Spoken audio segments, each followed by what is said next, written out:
السلام عليكم ورحمة الله وبركاته.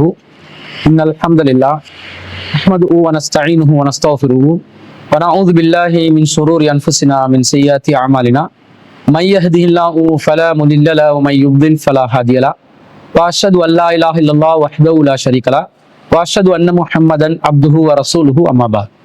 அன்பிற்குரிய சகோதரர்களே, சிடிஜேயின் உங்கள் கேள்வி நேரம் என்ற நிகழ்ச்சியிலே நேரலையிலூடாக உங்களை சந்திப்பதில் நாம் மகிழ்ச்சி அடைகிறோம். இந்த நிகழ்ச்சியை பொறுத்தவரையில் நீங்கள் அன்றாடம் உங்களுடைய வாழ்க்கையிலே மார்க்க ரீதியாக சந்திக்கக்கூடிய பிரச்சனைகளுக்கு தீர்வுகள் வழங்குவதற்காகவும் சமகால நிகழ்வுகளுக்கு குறித்து மார்க்கத்தின் நிலைப்பாடுகளையும் அறிந்து கொள்வதற்காகத்தான் ஏற்பாடு செய்யப்பட்டிருக்கிறது. அந்த வரிசையிலே இந்த வாரத்தில் நீங்கள் கேட்டிருக்கக்கூடிய கேள்விகளுக்கான பதிலளிப்பதற்கு நாங்கள் ஆயத்தமாக இருக்கிறோம்.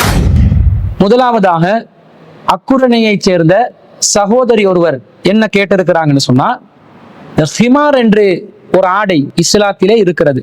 ஹிமார், இந்த ஹிமார் என்ற ஆடை முகத்திரையை குறிக்கிறதா அல்லது முக்காடை குறிக்கிறதா என்று கேட்டிருக்கிறாங்க.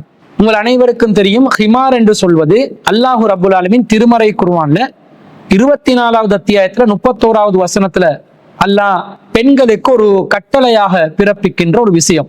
அல்லாஹ் அதுல என்ன சொல்கிறான் என்று சொன்னா, வகுல்லில் முஃமினாத்தி யகுலுல்ன மின் அப்சாரிஹின்ன, மூமினான பெண்களுக்கு நபியை நீங்கள் சொல்லுங்கள், அவர்கள் தங்களுடைய பார்வைகளை தாழ்த்தி கொள்ள வேண்டும்.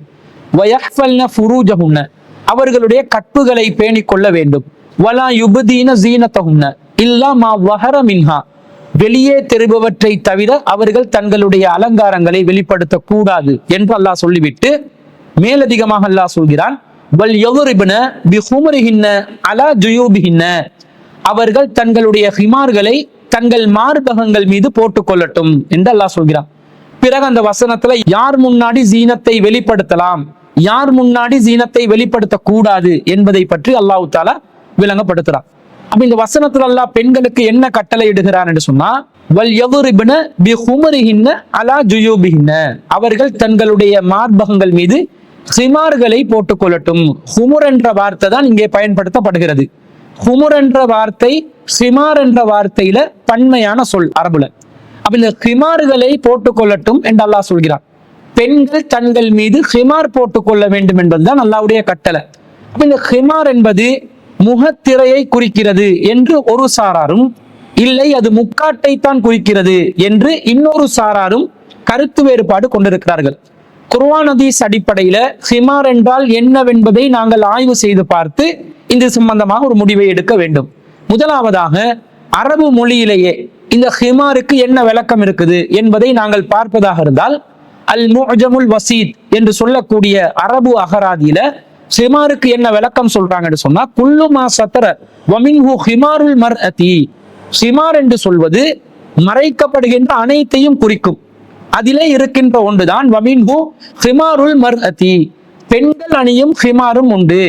வஹுவ ஸௌபுன் துகத்தி பிஹி ரஸா, அது ஒரு ஆடை, அதன் மூலம் பெண் தன்னுடைய தலையை மறைத்துக் கொள்வாள் என்று அல் முஅஜமுல் வசீத்ல ஹிமாருக்கு விளக்கம் சொல்லப்படுது. அப்ப ஹிமார் என்று பொதுவாக அன்றைய காலத்துல எல்லாத்தையும் மறைப்பதற்காக ஹிமார் என்றது கர்டன் என்ற கருத்துல மாதிரி பயன்படுத்தப்பட்டிருந்தாலும், பொதுவாக பெண்கள் தங்களுடைய தலையை மறைப்பதற்கு பயன்படுத்துகின்ற ஆடையாகத்தான் ஹிமார் என்ற வார்த்தை பயன்படுத்தப்பட்டுள்ளது என்று அந்த மோஜமுல் வசீத்ல நாங்க பார்க்கிறோம். அதே போன்று அல் மிஸ்பாஹுல் முனீர் ஃபி கரீபி ஷர்ஹில் கபீர் என்று சொல்லக்கூடிய அகராதியில இந்த ஹிமாருக்கு என்ன விளக்கம் சொல்றாங்கன்னா, அல் ஹிமாரு ஸௌபுன், ஹிமார் என்பது ஒரு ஆடை, துகத்தி பிஹில் மர்அத்து ரஸா, ஒரு பெண் தன்னுடைய தலையை அதன் மூலம் மறைத்துக் கொள்வார்.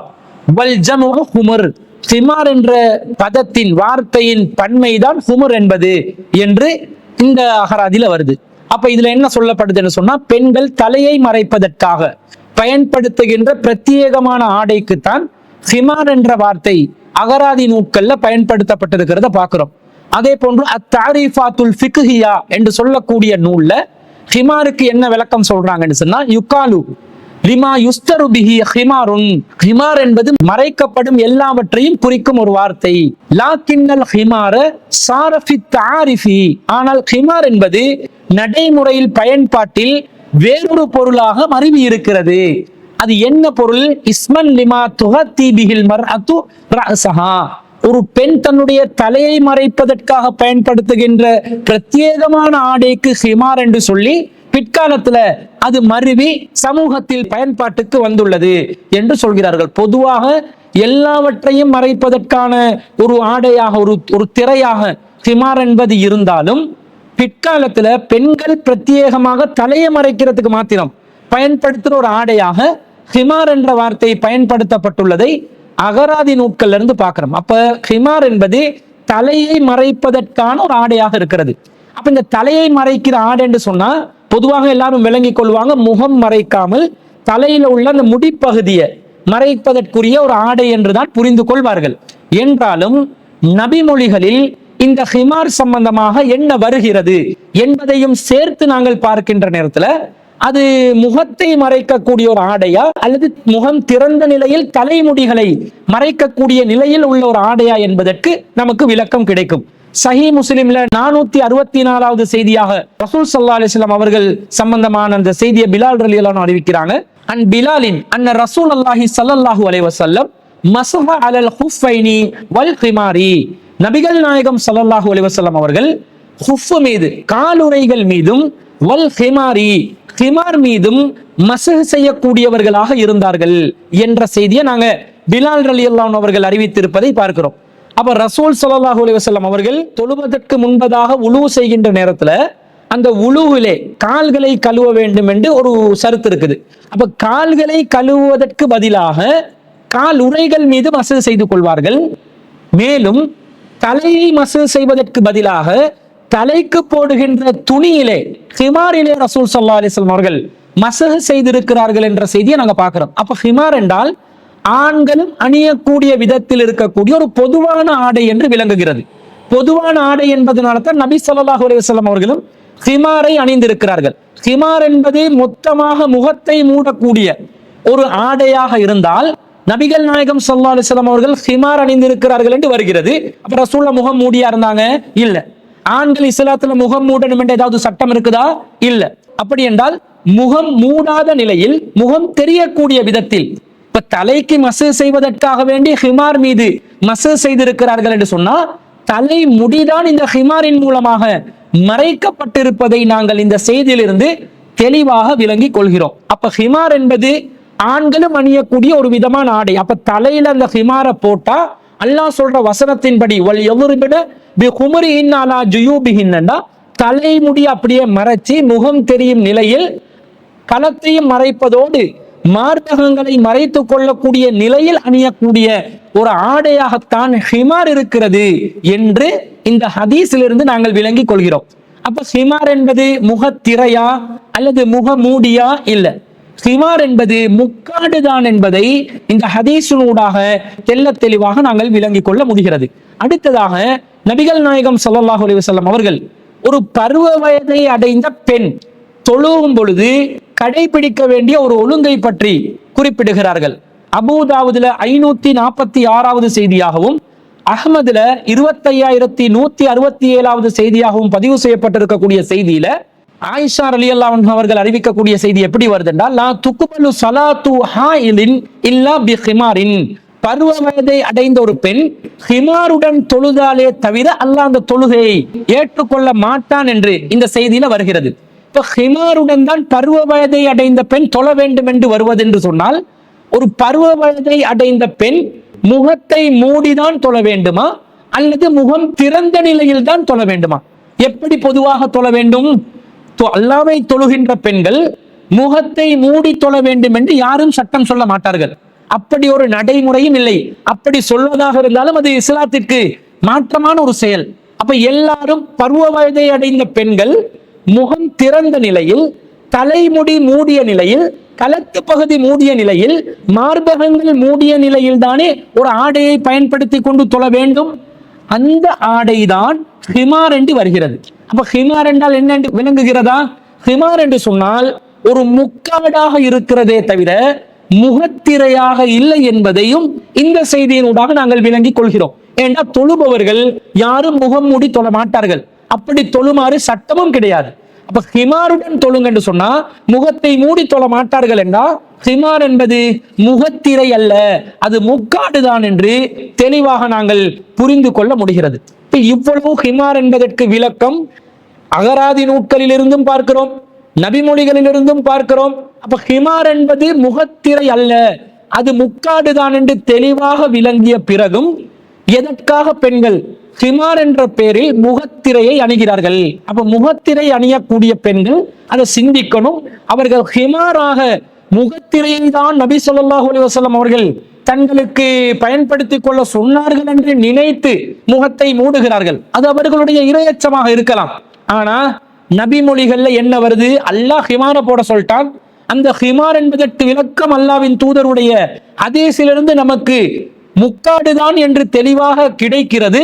அப்படி எனும்போது முகத்திரை என்று அதற்கு யாரு மொழியாக்கம் செய்தார்கள், யார் அந்த கருத்தை சமூகத்திலே முன்வைத்தார்கள் என்பதை அந்த முகத்திரையை அணியக்கூடியவர்கள் தான் அதை ஆய்வு செய்து பார்க்க வேண்டும்.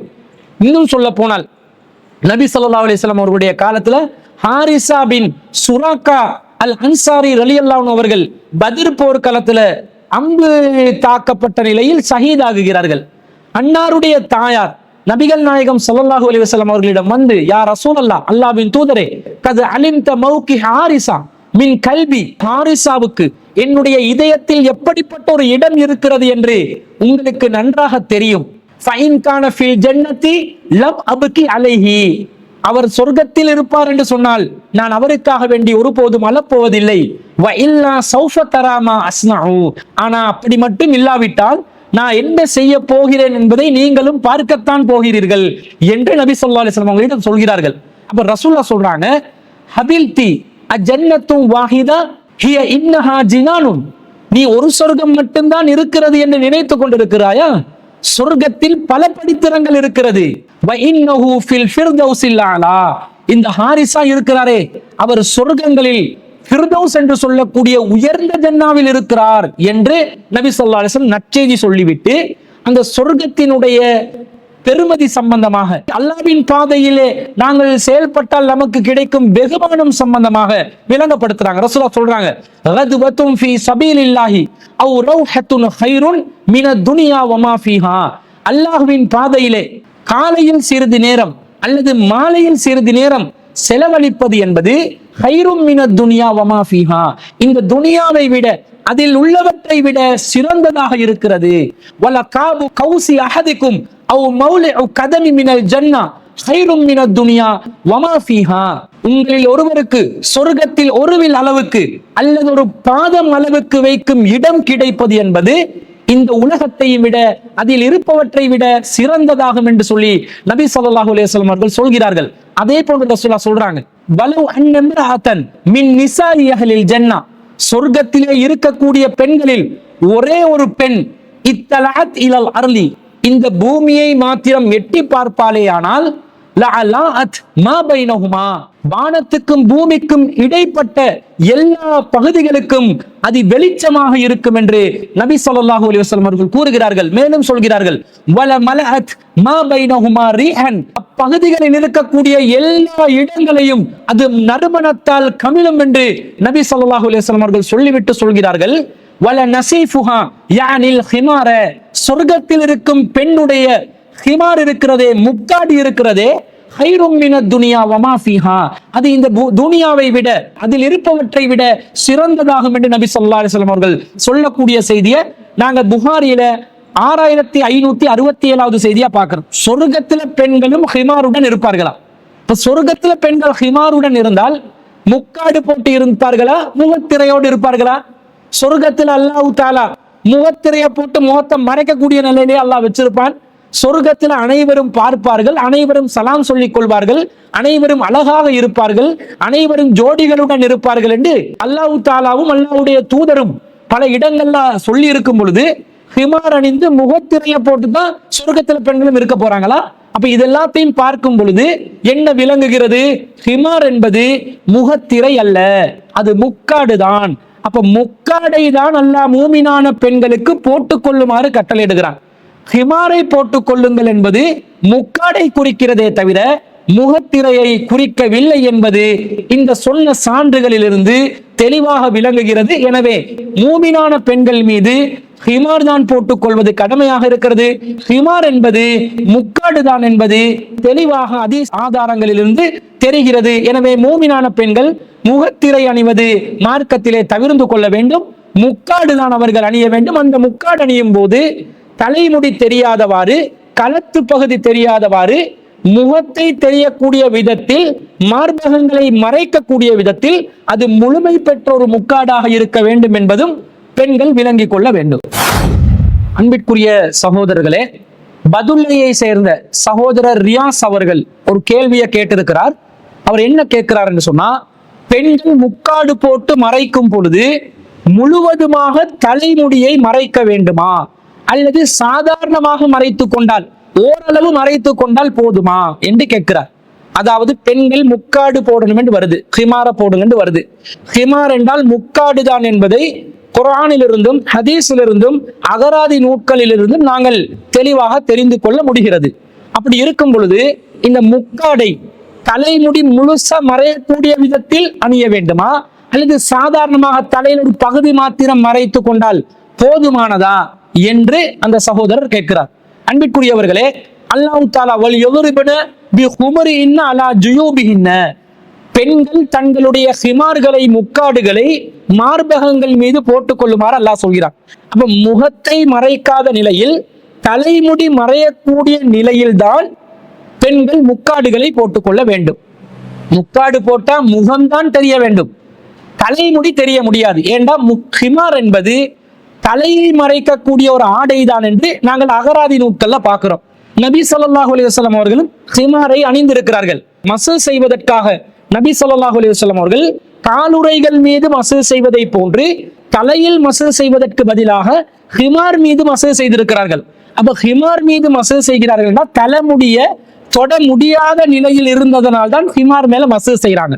அப்ப தலைமுடி மறையக்கூடிய நிலையில்தான் ஹிமார் அணிந்திருந்தார்கள் என்பது அதன் மூலம் தெரிகிறது. அப்ப ஹிமார் முக்காடு அணியக்கூடிய பெண்கள் தலைமுடியில் வெளியே தெரியும் விதத்தில் அணிவதற்கு மார்க்கத்தில் அனுமதி இல்லை. அதை சரியாக அவர்கள் கடைபிடிக்க வேண்டும். களத்து பகுதி மறைய வேண்டும், மார்பகங்கள் பகுதி மறைய வேண்டும். இப்படி ஒரு முழுமை பெற்ற ஒரு ஹிமாராக, முக்காடாகத்தான் அது இருக்க வேண்டும் என்பதை நாங்கள் விளங்கிக் கொள்கிறோம். மேலதிகமாக ஒரு செய்தி வருகிறது. ரசூல் ஸல்லல்லாஹு அலைஹி வஸல்லம் அவர்கள் ஃபாத்திமா ரலியல்லாஹு அன்ஹா அவர்களுக்கு, தங்களுடைய அன்பான மகளுக்கு ஒரு அடிமையை அன்பளிப்பு செய்கிறார்கள்.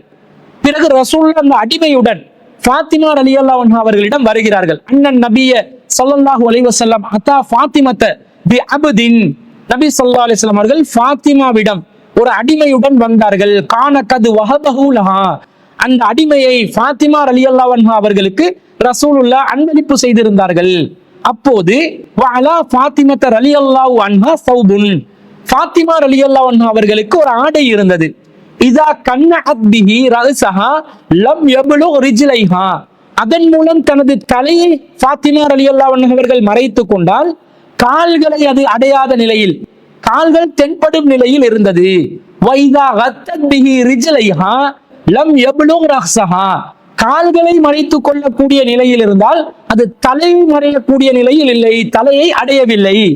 இந்த நிலையை நபி ஸல்லல்லாஹு அலைஹி வஸல்லம் அவர்கள் பார்க்கிறார்கள். ஃபலம்மா ரஅன் நபியு ஸல்லல்லாஹு அலைஹி வஸல்லம், ரசூல் ஸல்லல்லாஹு அலைஹி வஸல்லம் இந்த நிலையை பார்த்த உடனே, மா தல்கா, ஃபாத்திமா ரலியல்லாஹு அன்ஹா அவர்கள் கஷ்டப்படும் இந்த நிலையை பார்த்த உடனே ரசூலுல்லாஹ் சொல்றாங்க, இன்னஹு லைஸ அலைக பாசுன், ஃபாத்திமாவே உங்கள் மீது எந்த குற்றமும் இல்லை.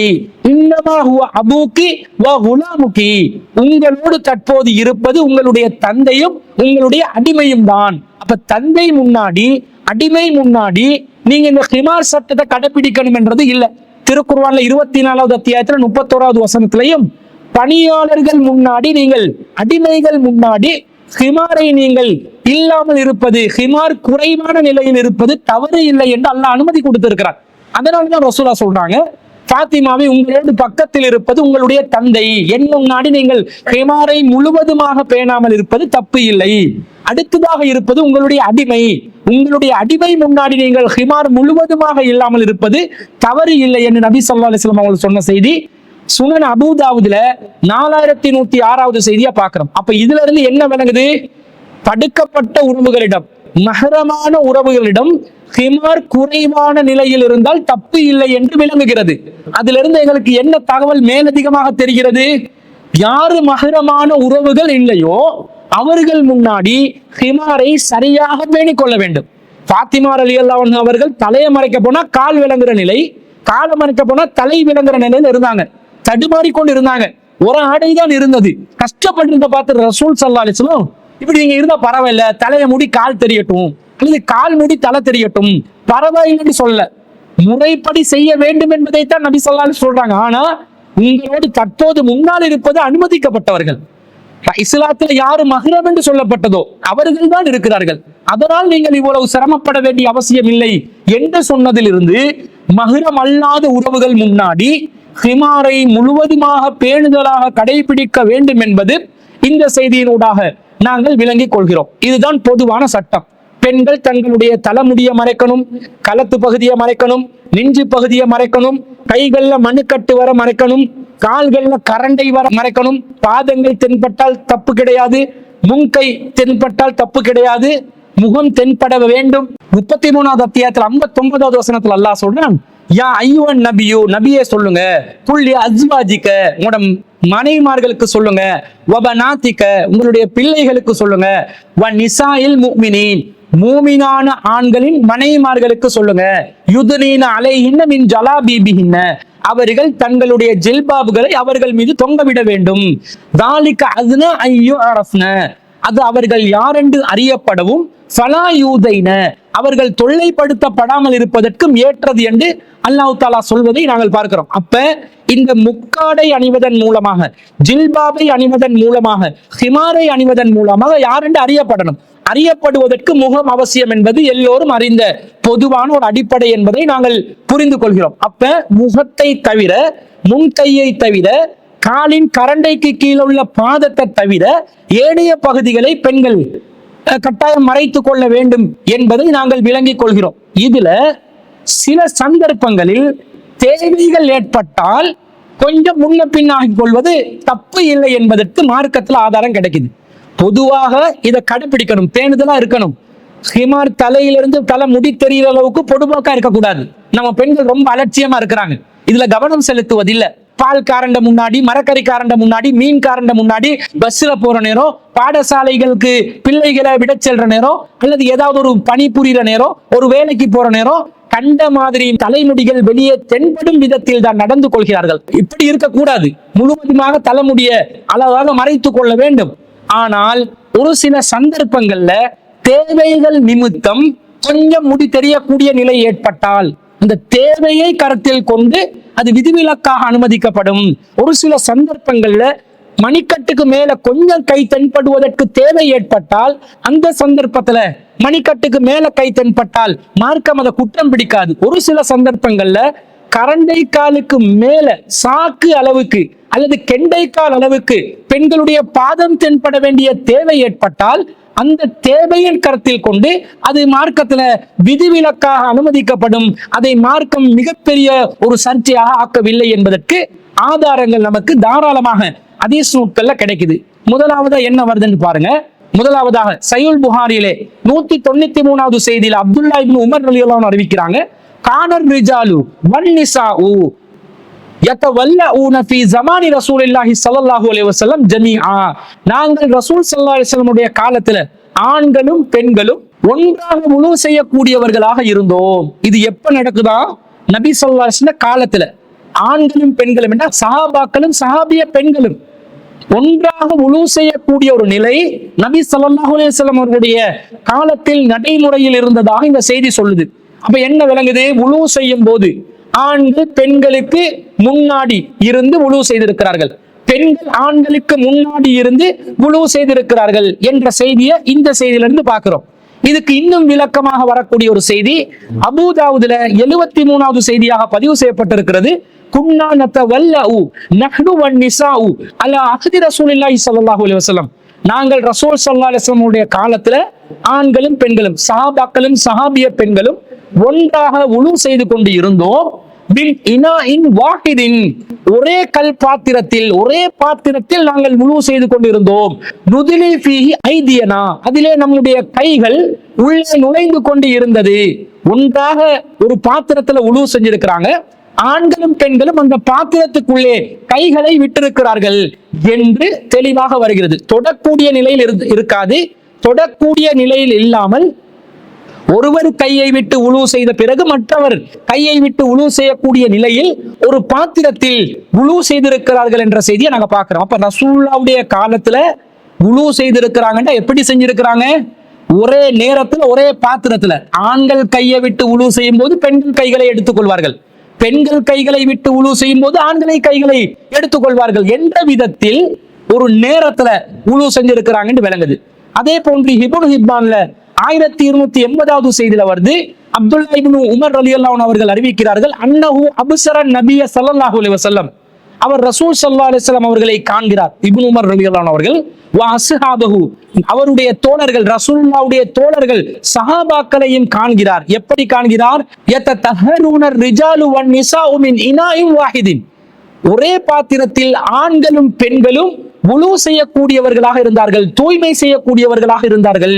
குல்லுஹும் யததஹரு மின்ஹு, அந்த ஒரு பாத்திரத்தின் மூலமாகவே அனைவரும் தூய்மை அடைந்து கொள்வார்கள் என்று இப்னு ஹிப்பான்ல பதிவு செய்யப்பட்ட செய்தியில பார்க்கிறோம். அப்ப இந்த இடத்துல ரசூலுல்லாஹ் இருந்திருக்கிறாங்கன்னு வருது.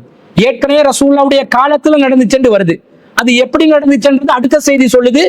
ரசூலுல்லாஹ்வுடைய காலத்துல ஒரே பாத்திரத்தில் ஆண்களும் பெண்களும் கைகளை மாறி மாறி விட்டு கொண்டு உலு செய்தவன் வருது. மூணாவது செய்தியில என்ன வருதுன்னா, ரசூலுல்லாஹ்வுடைய காலத்துல ஒரே பாத்திரத்துல ஆண்களும் பெண்களும் உலு செய்யும் போது ரசூலுல்லாஹ் உலு செய்திருக்கிறார்கள் என்று வருது. அப்ப இதுல இருந்து என்ன விளங்குது? உலு செய்யும் போது முழங்கை வரை கைகளை கழுவ வேண்டும். முழங்கை வரை கைகளை கழுவுவதாக இருந்தால் முழங்கை வரைக்கும் ஆடைகளை உயர்த்தி கொள்ள வேண்டிய நிலை ஏற்படுமா இல்லையா? ஒரே நேரத்துல ஒரே பாத்திரத்துல ஆண்களுக்கு முன்னாடி பெண்களும் பெண்களுக்கு முன்னாடி ஆண்களும் உலு செஞ்சு கொண்டாங்கண்டா முழங்கை வரைக்கும் கையை கழுவ வேண்டும் என்று உலுவில் ஒரு சருத்தாக இருக்கும் என்றால் பெண்கள் எப்படி கழுவி இருப்பாங்க? அந்த முழங்கைக்கு மேலுள்ள ஆடையில மசூ செய்தார்கள் என்று ஏதாவது செய்தி வருதா? வரல. அப்ப என்ன அர்த்தம்? எப்படி புரிஞ்சுக்கணும்? அந்த நேரத்துல உலு செய்ய வேண்டிய தேவை வருகிறது. தொழுகைக்கு உலு அவசியமாக இருக்கிறது. வீட்டிலிருந்து உலு செய்து வந்திருப்பார்கள், அந்த உலு முறிந்திருக்கலாம். அல்லது உலு இல்லாமல் வந்தவர்களுக்கு பள்ளிவாசல்ல உலு செய்ய வேண்டிய தேவை ஏற்பட்டிருக்கலாம். அப்படி இருக்கும் பொழுது அந்த நேரத்தில் விதிவிலக்காக மணிக்கட்டு வரை மறைக்கப்பட வேண்டிய கை உலு என்ற தேவையை நிறைவேற்றுவதற்காக முழங்கை வரைக்கும் உயர்த்தி கொள்வதற்கு அனுமதி இந்த செய்தியினூடாக கிடைக்க பெறுகிறதா இல்லையா? கை மட்டுமா கழுவணும்? பெண்கள் தலை மீது மசூல் செய்து கொள்ள வேண்டும் என்று வருகிறது. அப்ப தலை மீது மசூல் செய்து கொள்வதாக இருந்தால், மசூல் செய்வதாக இருந்தால் முன்னெற்றியிலிருந்து பிடரி வரைக்கும் கைகள் செல்ல வேண்டும். மீண்டும் பிடரியிலிருந்து முன்னெற்றி வரைக்கும் அதே கை திரும்ப வர வேண்டும் என்று வருது. ஈரக்கையால் தலையை தடவி கொள்ளணும் என்ற பெயர்ல நம்ம சமூகத்தில் சேர்ந்தவர்கள் சாஃபி மதுஹபுடைய சட்டம் என்று சொல்லி முன்னாடி நெத்தியை மட்டும் இப்படி என்ன செய்யறாங்க? 3 தடவை மசூல் செய்கிறார்கள். அதற்கு மார்க்கத்துல இந்த ஆதாரமும் இல்லை. ஆனா ரசூலுல்லாஹ்வுடைய நபி வழி பிரகாரம் மசூல் செய்வதாக இருந்தால் முன்னெத்தியிலிருந்து பிடரி வரைக்கும், பிடரிலிருந்து முன்னெத்தி வரைக்கும் கைகள் செல்ல வேண்டும், ஈரக்கையால் தடவி கொள்ள வேண்டும் என்று வழிகாட்டப்பட்டிருக்கிறது. அப்ப பெண்கள் முன்னெற்றியிலிருந்து பிடரி வரைக்கும், பிடரியிலிருந்து முன்னெற்றி வரைக்கும் சஹாபாக்களுக்கு முன்னாடி சஹாபிய பெண்கள் மசூல் செய்து இருக்கிறார்கள் என்று இதன் மூலம் விளங்குகிறதா இல்லையா? இல்ல சஹாபி பெண்கள் சஹாபாக்களுக்கு முன்னாடி மசூல் செய்யாம உலு செஞ்சாங்கன்னு அதுக்கு ஆதாரம் வேணும். அல்லது வேறு விதமாக அந்த மசூல் செய்வதற்கு பதிலாக திமாரின் மீது தடவி கொண்டார்கள் என்று ஏதாவது செய்தி வந்தால் அந்த ஆதாரத்தை வைத்து இல்ல தலை அவங்க திறக்கலன்னு முடிவு செய்து கொள்ளலாம். ஆனா என்ன விளங்குது? அப்படி எந்த செய்தியும் வரல என்று சொன்னா நேரடியாக சஹாபாக்களிடம் முன்னாடி சஹாபி பெண்கள் பொதுவாக தலையை மறைச்சுதான் இருப்பாங்க, தலைமுடிய வெளியே காட்ட மாட்டாங்க. ஆனா உலு என்ற தேவை வரும் பொழுது மசூல் செய்வதற்காக தலைமுடியை அவர்கள் தென்படக்கூடிய விதத்தில் மசூல் செய்திருக்கிறார்கள் என்பதும் இந்த செய்தியிலிருந்து மேலதிகமாக நாங்கள் விளங்கிக் கொள்கிறோம். இது மாத்திரம் அல்ல, நபி ஸல்லல்லாஹு அலைஹி வஸல்லம் காலத்துல பெண்கள் போர்க்களங்களில் பங்கு பெற்றார்கள். போர்க்களத்தில் அவர்கள் ரொம்ப உற்சாகமாக ஆண்களுக்கு துணை புரியக்கூடிய விதத்துல மருத்துவ ரீதியான வேலைகள், தண்ணீர் புகட்டக்கூடிய வேலைகள், காயங்களுக்கு மருந்து செய்யக்கூடிய வேலைகள், போர்களில் காயப்பட்டவர்களை சுமந்து செல்லும் வேலைகளை எல்லாம் நபி தோழியர்கள் செய்திருக்கிறார்கள். அது சம்பந்தமாக செய்திகள் வருகிறது. புகாரிலே 324வது செய்தியில உம்மு அத்தியா என்று சொல்லக்கூடிய ஒரு பெண்மணி அறிவிக்கிறாங்க. எப்படி அறிவிக்கிறாங்க? குன்னா நுதாவில் கல்மா வனக்குமு அலல் மரலா. நாங்கள் நபி ஸல்லல்லாஹு அலைஹி வஸல்லம் அவர்களுடைய காலத்துல காயமுட்டவர்கள், போர்க்களத்தில் காயப்பட்டவர்களுக்கு மருந்திடுவோம், நோயாளிகளை கவனத்தில் கொள்வோம் என்ற செய்தியை நாங்க பார்க்கிறோம். அப்ப நோயாளிகளை கவனிக்கிறதாக இருந்தால், போர்க்களத்துல காயம்பட்டவர்களுக்கு மருந்து செய்யறதா இருந்தா, அந்நிய ஆண்களை தொடக்கூடாது என்பது மார்க்கத்துல சட்டம். ஆனா அந்த நேரத்துல தேவை நிமித்தம், மருத்துவ காரணத்துக்காக, உயிருக்கு ஒரு நிர்பந்தமான நிலையில ஒருவர் போராடி கொண்டிருக்கும் பொழுது அந்த போராட்டத்திலிருந்து அவரை விடுவிப்பதற்காக வேண்டி, காயத்தை ஆற வைப்பதற்காக வேண்டி தொட்டு மருந்து செய்யக்கூடிய தேவை சஹாபிய பெண்களுக்கு ஏற்படுகிறது. அப்படி அவசியப்படும் போது சஹாபி பெண்கள் என்ன செய்வாங்க? தொட்டு மருந்து செய்வாங்கன்றதை நாங்கள் பார்க்கிறோம். அதே போல புகாரில 2882வது செய்தியில வருது, குன்னா மஅன் நபி ஸல்லல்லாஹு அலைஹி வஸல்லம், நாங்கள் ரசூல் ஸல்லல்லாஹு அலைஹி வஸல்லம் அவர்களோடு போர்க்களத்தில் இருந்தோம். நஸ்கி, நாங்கள் போராளிகளுக்கு, போரில் காயமுற்றவர்களுக்கு நீர் புகட்டுவோம். போராளிகளுக்கு, போரில் காயமுற்றவர்களுக்கு நீர் புகட்டுவோம் என்று அவங்க நீர் குடிக்க முடியாத, பருக முடியாத பலவீனமான நிலையில் இருக்கும் பொழுது அவர்களை தொட்டு நீர் புகட்ட வேண்டிய நிலை வருது. வனுதாபியல், அதே போன்று நாங்கள் போர்க்களத்திலே காயப்பட்டவர்களுக்கு மருந்து செய்து கொண்டு இருந்தோம். அது மாத்திரமல்ல, வனுருத்துல் கத்துலா இலல் மதீனா, யாரெல்லாம் போர்க்களத்திலே ஷஹீதானார்களோ, மரணித்து விட்டார்களோ, அவர்களை நாங்கள் தோள்களில் சுமந்து மதீனா வரைக்கும் கொண்டு வருவோம் என்ற செய்தியை நாங்க பார்க்கிறோம். அப்ப போர்க்களத்துல யாரு மௌத்தா போனாங்களோ அவர்களை பெண்கள் தோள்களில் சுமந்து கொண்டு மதீனா வரைக்கும் கொண்டு வந்திருக்கிறாங்க. புகாரிலே 2882வது செய்தியில பார்க்கிறோம். அப்ப இந்த தொடுதல் என்பது மார்க்கத்துல கூடாது. ஆனால் சில நேரம் தேவை ஏற்பட்டால், அவசியம் வரும் பொழுது, மருத்துவ காரணத்துக்காக நிர்பந்தமான நிலையில இதற்கு மார்க்கத்துல அனுமதி கிடைக்கிறத பார்க்கிறோம். இதுல நமக்குள்ள செய்தி என்னன்றத பார்க்கணும். இப்படி போர்க்களத்துல பெண்கள் ஆண்களுக்கு மருத்துவம் செஞ்சு காயமுற்றவர்களுக்கு அந்த மருந்துகளை கொடுத்து நீர் புகட்டி கொண்டு போர்ல மரணித்தவர்களை சுமந்து கொண்டு செய்கிற இந்த பணியை அன்னை ஆயிஷா சித்திகா ரலியல்லாஹு அன்ஹா அவர்கள் செய்திருக்கிறார்கள். உம்மு சுலைம் ரலியல்லாஹு அன்ஹா அவர்கள் செய்திருக்கிறார்கள். எந்த அளவுக்கு என்று சொன்ன அனஸ் ரலியல்லாஹு அன்ஹு சொல்றாங்க, உஹது போர்க்களத்துல நான் பார்த்தேன், வலக்கது ரஐது ஆயிஷத்த பின்த் அபீ பக்கர், அபூபக்கர் ரலியல்லாஹு அன்ஹு அவர்களுடைய மகனார் அன்னை ஆயிஷா சித்திகா ரலியல்லாஹு அன்ஹா அவர்களும் உம்மு சுலைம் ரலியல்லாஹு அன்ஹா அவர்களும் இன்னஹுமா லமுசம்மிரதானி, அவர்கள் வரிந்து கட்டிக்கொண்டு, ரொம்ப உருசுறுப்பாக ஆடைகளை மேலே உயர்த்தி வரிந்து கட்டிக்கொண்டு, அரா ஹதம சூகிஹிமா, அவர்கள் சாக்கு வரைக்கும் ஆடைகளை உயர்த்தி கொண்டு பணிவிடை செய்து கொண்டிருந்தார்கள். எந்த அளவுக்கு பணிவிடை செய்து கொண்டிருந்தார்கள் என்ற, துன்கிசானில் கிரபு அலா முதூனிஹிமா, அவர்கள் தோல் பைகளை முதுகில் சுமந்து கொண்டு காயப்பட்டவர்களுக்காக நீரை நிரப்பினார்கள். துஃப்ரிகானிஹி ஃபி அஃவாஹில் கௌமி, காயப்பட்டவர்களுடைய வாய்களில் வைத்து தண்ணீரை புகட்டினார்கள். சும்ம தர்ஜிஆனி ஃபதம்லஆனிஹா, பிறகு அவர்கள் மீண்டும் திரும்பி சென்று தோல் பைகளை தண்ணீரால் நிரப்பிக் கொண்டு, சும்ம தஜிஆனி ஃபதுஃப்ரிகானி ஃபி அஃவாஹில் கௌம், அவர்கள் காயப்பட்டவர்களுடைய வாய்களில் தண்ணீரை புகட்டி கொண்டிருந்தார்கள்.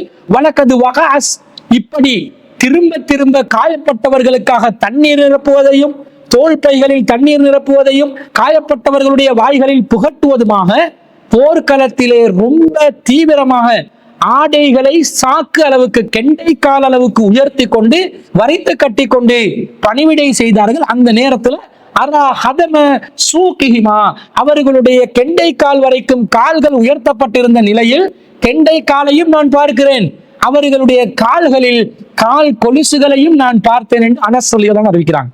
இப்ப அன்னை ஆயிஷா சித்திகா ரலியல்லாஹு அன்ஹா அவர்கள், அவங்களும் ஹிமாரில் தான் இருக்கணும், அவங்களும் ஆரம்பத்துல தலையை முடிய மறைக்கணும் என்ற சட்டத்துக்குள்ள இருந்தாலும் பிற்காலத்துலதான் முழுமையாக திரைக்குள்ள போகணும் என்று சட்டம் வந்துச்சு.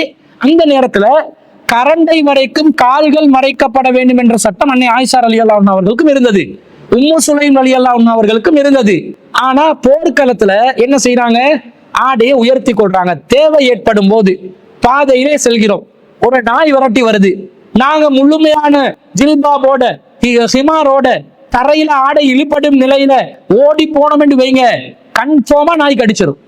இந்த மாதிரி நிலையில, அல்லது ஒரு சுனாமி வருது, சுனாமி வர்ற நேரத்துல எல்லாரும் உசுரை காப்பாத்தி கொண்டு ஓட வேண்டிய ஒரு சூழ்நிலை வந்தா முழு ஹிமாருடன் ஓடக்கூடிய நிலை வந்தா, காலை அப்படியே முழுசா மறைச்சு கொண்டு முழுசா கையிலையும் கிளவுஸையும் போட்டுக்கொண்டு இப்படிதான் ஓட வேண்டிய நிலைமை வந்தா அது சுனாமி கன்ஃபார்மா நம்மளை கவ்வி கொண்டு போய்விடும். அதே போன்று ஒரு கட்டிடம், ஒரு வீடு எரியுது, இந்த நேரத்துல வெளியே ஓட வேண்டிய சூழ்நிலை வருது. அப்ப முழுசாக ஹிமார போட வேண்டிய நாங்க கொஞ்சம் முன்ன பின்னானால் தேவையை கருத்தில் கொண்டு இந்த மாதிரி சூழ்நிலையில முன்ன பின்ன ஆடை விலகினால் மார்க்க ரீதியாக தப்பு இல்லை என்றது இந்த செய்திகள் இருந்து பார்க்கிறோம். ஆனா இந்த தேவை இல்லாத நிமித்தம் கண்டிப்பாக முகத்தை தவிர தலை பகுதி மறைக்கப்பட வேண்டும், கலத்து பகுதி மறைக்கப்பட வேண்டும், நெஞ்சு பகுதி மறைக்கப்பட வேண்டும், மணிக்கட்டு வரை கைகள் மறைக்கப்பட வேண்டும், கரண்டை வரை கால்கள் மறைக்கப்பட வேண்டும் என்பதுல எந்த மாற்று கருத்தும் இல்லை. அதுல பேணுதலாக இருக்க வேண்டும். ஆனா இது போன்று விதிவிலக்கான நிலைகள் வந்தால் இந்த மாதிரி கொஞ்சம் முன்ன பின்ன தேவை நிமித்தம் செய்து கொண்டால் மார்க்க ரீதியாக அது தப்பு கிடையாது. ஒரு மருத்துவரிடம் செல்கிறோம், அவர் பிரஷரை பாக்குறாரு, கையை பிடிக்க வேண்டிய சூழ்நிலை வருது, அல்லது அவர் ஸ்டெத்தஸ்கோப்பால முதுக தொட்டு அந்த நம்முடைய ஹார்ட் பீட் எந்த அளவுக்கு வேலை செய்து பல்ஸை பார்க்க வேண்டிய தேவை ஏற்படலாம், அல்லது கையிலேயே முன்கையை பிடிச்சி பல்ஸை பார்க்கலாம், அல்லது தலையில ஏதாவது காயமா இருந்தா அந்த மருத்துவருக்கு தலையில உள்ள காயத்தை காட்டுவதற்காக சிமார் அகற்ற வேண்டி வரலாம். இப்படி தேவைகள் ஏற்பட்டால் முன்ன பின்னான மார்க்க ரீதியா குற்றமாகாது. மற்றபடி பெண்கள் பேணுதலாக இருக்கணும். இதுக்காக மரக்கறிக்காரங்கிட்ட எல்லாம் தலைமுடியை காட்டிக்கொண்டு பால்காரனிடம், மோர்காரனிடம், பஸ் கண்டக்டரிடம், கண்டவனிடமும் இப்படி ஹிமாரு கொஞ்சம் முன்ன பின்னானா பரவாயில்லைன்னு சொல்லி சாதாரணமாக இருக்கக்கூடாது. பேணுதலாக அந்த விஷயத்துல நடக்கணும் என்றது இந்த செய்திகளில் இருந்து நாங்கள் விளங்கிக் கொள்கிறோம். அடுத்ததாக பரக்கா புலையை சேர்ந்த சகோதரி அம்மா அவர்கள் ஒரு கேள்வியை கேட்கிறாங்க. என்ன கேட்கிறாங்கடா, பெண்கள் மஹ்ரம் இல்லாத ஆண்களுக்கு முன் தங்க நகை அணிந்து கொண்டு செல்லலாமா? உதாரணத்துக்கு ரிங் போடலாமா, பிரேஸ்லெட் போடலாமா என்று கேட்கிறாங்க. அதாவது இஸ்லாமிய மார்க்கத்துல பெண்கள் தங்களுடைய அலங்காரத்தை மஹரமான ஆண் அல்லாதவர்களிடம் வெளிப்படுத்தக்கூடாது என்று இஸ்லாத்துல இருக்குது.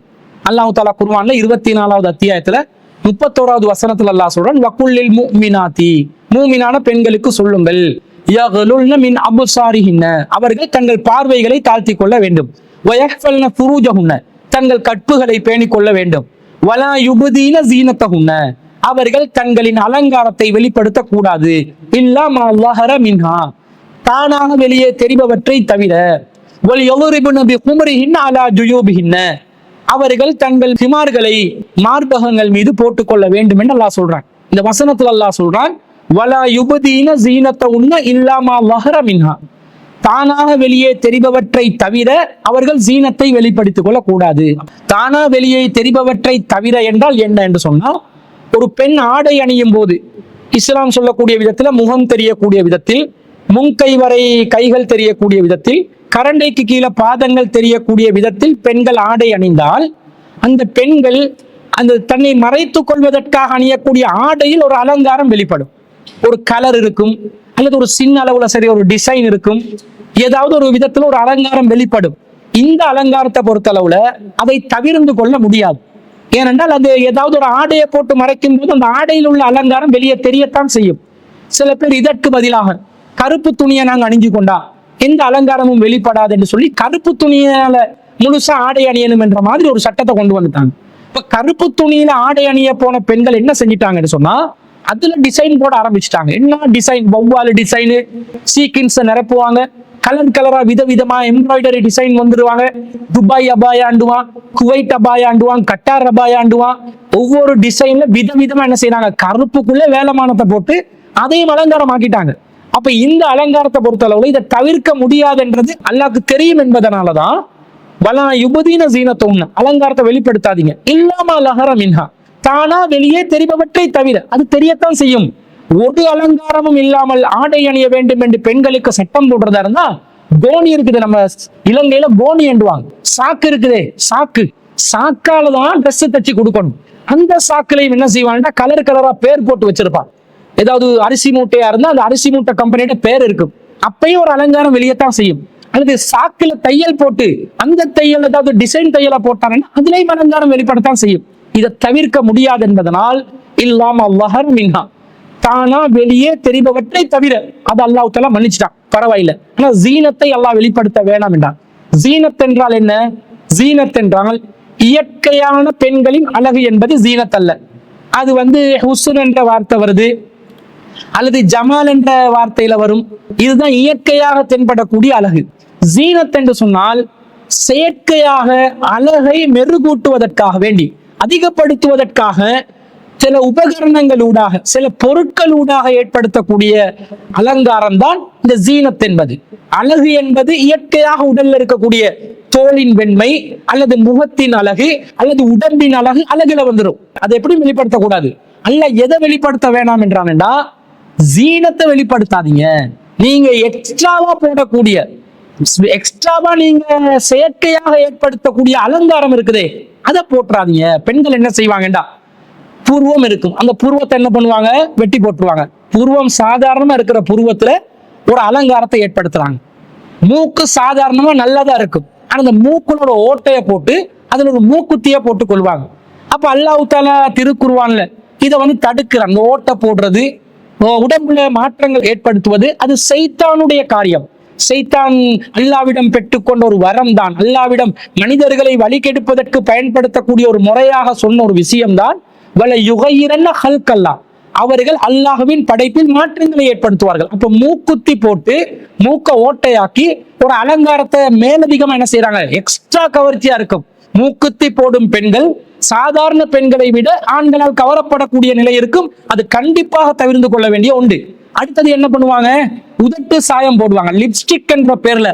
அது தோல், அவங்களோட உதட்டு கருப்பா இருக்கும், அதை சிவப்பா காட்டணும்னு சொல்லி சோப்பா அடிச்சு கொள்வாங்க. பச்சையோ நீளமோ ஏதாவது ஒரு கலர்ல உதட்டுக்கு சாயத்தை போட்டு சாதாரணமா இருக்கிற ஜீனத்தை நாசமாக்குற ஒரு வேலையை சில பெண்கள் செய்து கொண்டிருக்கிறார்கள். இது இந்த உதட்டு சாயம் என்பது எக்ஸ்ட்ரா போன்ற ஒரு அழகு, எக்ஸ்ட்ரா ஒரு அலங்காரத்தை ஏற்படுத்திக் கொள்கிறார்கள். இது மார்க்கத்துல தடுக்கப்பட்டிருக்கிறது. அங்கு சில பேர் என்ன பண்றாங்கடா, இன்னைக்கு ஆபரணங்களை தொங்க விடுறதுக்கு இடம் கிடைக்காத காரணத்தினால உதட்டில குத்தி கொள்றாங்க. அதே போல இந்த மூக்குக்கு மேல குத்தி கொள்றாங்க, புருவத்துல குத்தி கொள்றாங்க. இந்த மாதிரி இந்த சைத்தானிய காரியங்களை செய்யக்கூடிய இந்த அலங்காரமும் இஸ்லாம் என்ன செய்யுது, இதை நீங்க வெளிப்படுத்தவே இயலா, கூடாது என்று தடுக்குது. சில பேர் என்ன பண்றாங்கன்னு சொன்னா, அவங்களோட முகத்துல பச்சை குத்துறாங்க, ஒவ்வொரு இடத்துல பச்சை குத்தி கொள்ற மாதிரியும் சில வேலைகளை செஞ்சு கொள்றாங்க. மேல பச்சை குத்தி கொள்றாங்க, உடம்புல ஒவ்வொரு பகுதிகள்ல பச்சை குத்துற ஒரு கலாச்சாரம் புதுசாக மீண்டும் அந்த ஜாஹிலியத் பழக்கம் சில பேர் இப்படிப்பட்ட அலங்காரங்கள் செய்து கொள்வதை இஸ்லாம் வன்மையாக கண்டிக்கிறது, அது கூடாது என்று சொல்கிறது. இந்த சகோதரி என்ன கேட்கிறாங்கடா, அப்ப நாங்க தங்க காப்பு போட்டா பரவாயில்லையா, மோதிரம் போட்டா பரவாயில்லையா, பிரேஸ்லெட் போட்டா பரவாயில்லையா, அது அல்லாஹ் தஆலா வலா யுபதீன ஸீனத்தஹுன் என்று சொல்லக்கூடிய அலங்காரத்தை வெளிப்படுத்த கூடாது என்று போட்டிருக்கிற அந்த தடைக்குள்ள அது உள்ளடங்காதா என்று கேட்கிறார்கள்.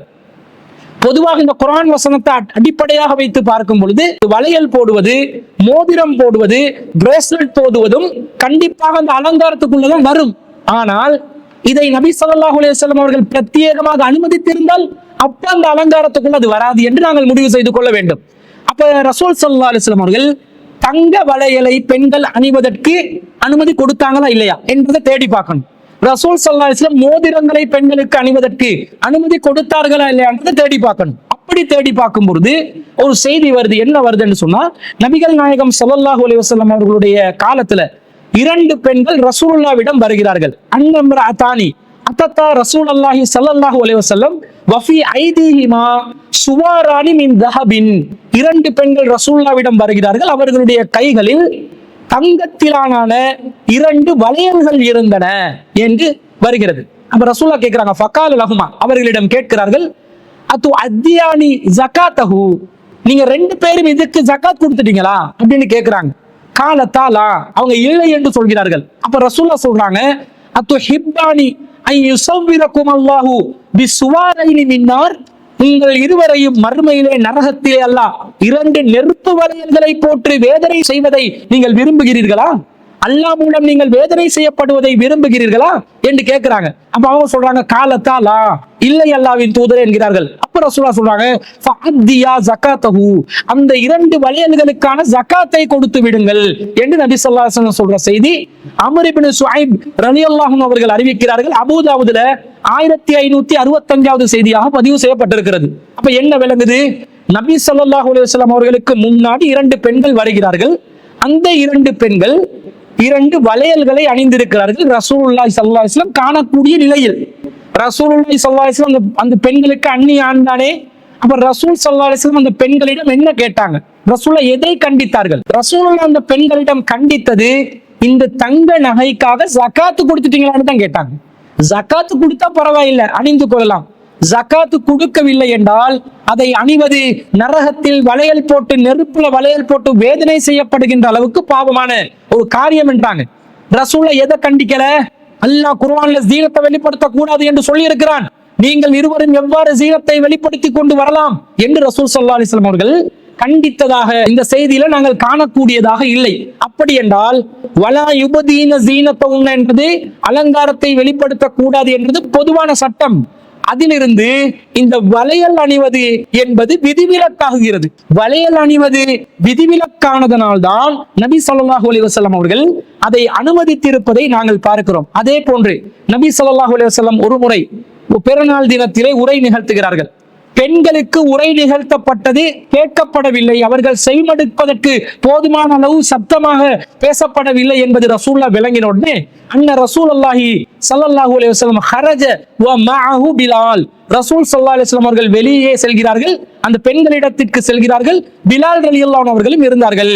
ஃபலன்ன அன்னஹு லம் யுஸ்மிஇன் நிஸாஅ ஃபவஅலஹுன்ன, ரசூல் அந்த பெண்களுக்கு அறிவுரை கேட்கவில்லை என்று நினைத்து மீண்டும் ஒரு முறை அறிவுரை சொன்னார்கள். வ அமரஹுன்ன பிஸ்ஸதகா, சதகா செய்யுமாறு கட்டளையிட்டார்கள். அப்போது ஃபஜஅலத்தில் மர்அது, பெண்கள் என்ன செய்தார்கள் தெரியுமா? துல்கியல் குர்த வல் ஹாத்தம, பெண்கள் தங்களுடைய காதணிகளையும் தங்களுடைய மோதிரங்களையும் ஆடையிலே போட்டார்கள். பிலாலுன் யஹுது ஃபீ தரஃபி ஸௌபிஹி, பிலால் ரலியல்லாஹு அன்ஹு அவர்கள் ஒரு ஆடையை இரு ஓரங்களில் பிடித்துக் கொண்டிருக்கும் நிலையில் பெண்கள் தங்களுடைய காதணிகளையும் மோதிரங்களையும் போட்டார்கள் என்று வருது. அப்ப இந்த செய்தியை நாங்க புகாரில 98வது செய்தியா பார்க்கிறோம். அப்துல்லா இப்னு அப்பாஸ் ரலியல்லாஹு அன்ஹு அறிவிக்கிறாங்க. இதுல என்ன விளங்குது? பெண்கள் ரசூல் ஸல்லல்லாஹு அலைஹி வஸல்லம் அவங்க முன்னாடி மோதிரம் போட்டு இருக்கிறாங்க. ரசூல்ல தர்மம் சம்பந்தமாக சொல்லும் போது மோதிரத்தை கலட்டி போடுறாங்க, காதணிகளையும் கலட்டி போட்டாங்கன்னு வருது. காதணிகளை ஆடைக்குள்ள கைகளை செலுத்தி கலட்டி எடுக்கலாம். ஆனா மோதிரத்தை பொறுத்தவரை பெண்கள் கிளவுஸ் போட்டு இருந்தாங்கன்னு வந்ததா? வரல. அப்படி கையுறைகள் போட்டிருந்தார்கள் என்று வந்திருந்தால் கையுறைகளை கலட்டி மோதிரங்களை கலட்டி போட்டார்கள் என்று வரும். அல்லது கையுறைக்கு மேல யாராவது மோதிரத்தை போடுவாங்களா? பாக்குறதுக்கு அது அலங்கோலமா இருக்குமா? இல்லையா, போட மாட்டாங்க. அப்ப என்ன வருது? கையுறைகள் இல்லாத நிலையில் பெண்கள் மோதிரம் போட்டிருந்தார்கள், அந்த மோதிரத்தை கலட்டி பெண்கள் தர்ம பொருளாக போட்டார்கள் என்று வருது. வேறு சில அறிவிப்புகள்ல மெட்டிகளை கலட்டி போட்டாங்க, காலுக்கு போட்ட மோதிரத்துக்கு மெட்டி என்று பேரு. அப்ப அந்த மெட்டிகளை கலட்டி போட்டாங்கன்னா காலை மறைச்சி இருந்து அந்த காலுறையை அகற்றி மெட்டிகளை கலட்டி போட்டாங்கன்னு வரல, காலில் இருந்து மெட்டிகளை கலட்டி போட்டாங்கன்னு வருது. இதுல இருந்து என்ன விளங்குது? மோதிரம், தங்க மோதிரம், தங்க வளையல், அதே போன்று அந்த வளையல் போன்றுதான் பிரேசிலட்டுடைய வடிவமும், பிரேசிலட்டு, காலில் போட்ட மெட்டு, இது போன்றவற்றை பெண்கள் தாராளமாக பயன்படுத்தலாம், அணியலாம். அது அலங்காரத்தை வெளிப்படுத்த கூடாது என்ற சட்டத்துக்கு விதிவிலக்காக இருக்கிறது என்பதை இந்த செய்தியிலிருந்து நாங்கள் புரிந்து கொள்கிறோம். அப்ப பெண்கள் அவசியமற்ற அந்த ஜீனத்தை வெளிப்படுத்த கூடாதுதான். ரொம்ப சரளமாக பிற ஆண்களுடைய கவர்ச்சி அப்படியே ஈர்க்கும் வண்ணம் இல்லாமல் ரசூலுல்லாஹ் எதை அனுமதிச்சிருந்தாங்களோ அந்த அனுமதிக்கப்பட்ட தங்க வளையலை, தங்க மோதிரத்தை, மெட்டிகளை அணிவதற்கு தாராளமாக நமக்கு அனுமதி கிடைக்கிறது. இன்னும் சொல்ல போனால் அனஸ் ரலியல்லாஹு அன்ஹு அவர்கள் அறிவிக்கக்கூடிய செய்தி சஹீஹுல் புகாரிலே 3811வது செய்தியாக வருகிறது. அதிலே ஆயிஷா ரலியல்லாஹு அன்ஹா அவர்களும் உம்மு சுலைம் ரலியல்லாஹு அன்ஹா அவர்களும் போர்க்களங்களில் ரொம்ப வரிஞ்சி கட்டி கொண்டு ரொம்ப தீவிரமாக போர் வீரர்கள் காயப்பட்ட நிலையில் அவர்களுக்கு மருத்துவம் செய்து அவர்களுக்கு நீர் புகட்டி கொண்டிருந்தார்கள் என்று அறிவிக்கக்கூடிய செய்தியில ஆயிஷா ரலியல்லாஹு அன்ஹா அவர்களுடைய கால் கொலுசுகளை நான் பார்த்தேன் என்று அனஸ் ரலியல்லாஹு அன்ஹு அவர்கள் அறிவிக்கிறார்கள். அன்னை ஆயிஷா ரலியல்லாஹு அன்ஹா அவர்கள் ஹிமார் என்ற சட்டத்துக்கு அவங்களும் உட்படுத்தப்படுவாங்க. பிற்காலத்தில் தான் திரை என்ற ஹிஜாப் என்ற சட்டத்துக்குள்ள போனாங்க. அதுக்கு முன்னாடி ஹிமார் என்ற சட்டத்துல இருக்கும் பொழுது முகம் தென்படக்கூடிய விதத்தில் மணிக்கட்டு வரை முன்கைகளும் கரண்டைக்கு கீழே கால்கள் தென்படக்கூடிய விதத்தில் சட்டங்களை அவர்கள் கடைபிடித்த நிலையில் கால் கொலுசு அணிந்திருக்கிறார்களா இல்லையா? அவங்க கால் கொலுசு நான் கண்டேன் என்று அனஸ் ரலியல்லாஹு அன்ஹு அறிவிக்கிறாங்கன்னு சொன்னா கால் கொலுசும் பெண்கள் என்ன செய்யலாம்? அணியலாம். அது அந்த ஜீனத்தை வெளிப்படுத்துற அந்த அலங்காரத்துல வராது. ஆனா கால் கொலுசுல பிற ஆண்களை ஈர்க்கக்கூடிய விதத்தில் சலங்கை ஒலி கேட்கக்கூடிய விதத்தில் கால் கொலுசு அமையக்கூடாது என்பது அல் குர்ஆன்ல 24வது அத்தியாயத்துல 31வது வசனத்துல வலா யதுரிப்ன பி அர்ஜுலிஹின்ன லியுஅலம மா யுஃபீன மின் ஸீனத்தின்ன, உங்களுடைய அலங்காரங்கள்ல நீங்கள் எதை மறைத்து வைத்திருக்கிறீர்களோ அதை வெளிப்படுத்த வேண்டும் என்பதற்காக உங்களுடைய பாதங்களை தட்டி தட்டி நிலத்திலே பூமியிலே தட்டி தட்டி வேண்டும் என்று நடக்க வேண்டாம் என்று அல்லாஹ் தஆலா தடுக்கிறான். அப்ப கொலுசுல அந்த மணி ஓசை எழுப்பக்கூடிய விதத்தில் உள்ள மணியை அகற்றிவிட்டு கொலுசு கூட பெண்கள் அணியலாம் என்றது இந்த செய்தியிலிருந்து நாங்க பார்க்கிறோம். இது ரொம்ப கவனமாக தன்னுடைய அலங்காரத்துக்கு விதிவிலக்காக ரசூலுல்லாஹ் தந்ததனால ரொம்ப பேணுதலாக கவனமாக அவர்கள் அதிகமான கவர்ச்சி இல்லாத நிலையில் பெண்கள் இதை கடைபிடிக்க வேண்டும் என்பதையும் நாங்கள் இந்த செய்திகளிலிருந்து விளங்கிக் கொள்கிறோம். அன்பிற்குரிய சகோதரர்களே, கொம்பனி தெருவை சேர்ந்த சகோதரி அமீனா அவர்கள் ஒரு கேள்வியை கேட்டிருக்கிறாங்க. அவங்க என்ன கேட்கிறாங்கன்னா, பாடசாலை இசை வாத்திய குழு பேண்ட் குரூப் குறித்து இஸ்லாம் என்ன கூறுகிறது என்று கேட்கிறாங்க. அதாவது இஸ்லாம் ஒரு செய்தியை சொல்லுமெண்டா பாடசாலையில வாத்திய குழுவை பத்தி இஸ்லாம் என்ன சொல்லுது இப்படி சொல்லாது. பொதுவாக ஒரு கன்செப்டை பத்தி இஸ்லாம் என்ன சொல்லுதுன்றதை வச்சு இதற்கு பதில் அளிக்கலாம். அதாவது இசை வாத்திய குழு என்ன எதை வச்சு சொல்றாங்க? இசை கருவிகள் பயன்படுத்தக்கூடிய ஒரு குழுவை பத்தி. இப்ப இசை கருவி பயன்படுத்துவது சம்பந்தமாக இஸ்லாத்தின் நிலைப்பாடு என்ன என்பதை தான் நாங்கள் இந்த விஷயத்துல பார்க்கணும். இசை ஹராமா ஹலாலா? முஸ்லிம் சமூகத்துல இசை ஹராம் என்று ஒரு சாரார் சொல்கிறார்கள், இன்னொரு சாரார் மெல்லிசை ஹலால் துள்ளிசை ஹராம் என்று சொல்கிறார்கள். அதாவது மெல்லிசை லேச மெலோடி லெவல்ல வரக்கூடிய சாங்கா இருந்தா, மெலோடி அளவுல வரக்கூடிய மியூசிக்கா இருந்தா அது அப்படியே ராகத்தா கேட்டுக்கொள்ளலாம். ஆனா டொகுடு டொகுடு டொகுடுன்னு சத்தம் வரக்கூடிய இசையா இருந்தா அது மார்க்கத்துல கூடாது என்ற மாதிரி ஒரு கருத்து சொல்றாங்க. சில பேர் என்ன சொல்றாங்கடா, அது மெல்லிசை துள்ளிசை எல்லா இசையும் ஹலால்.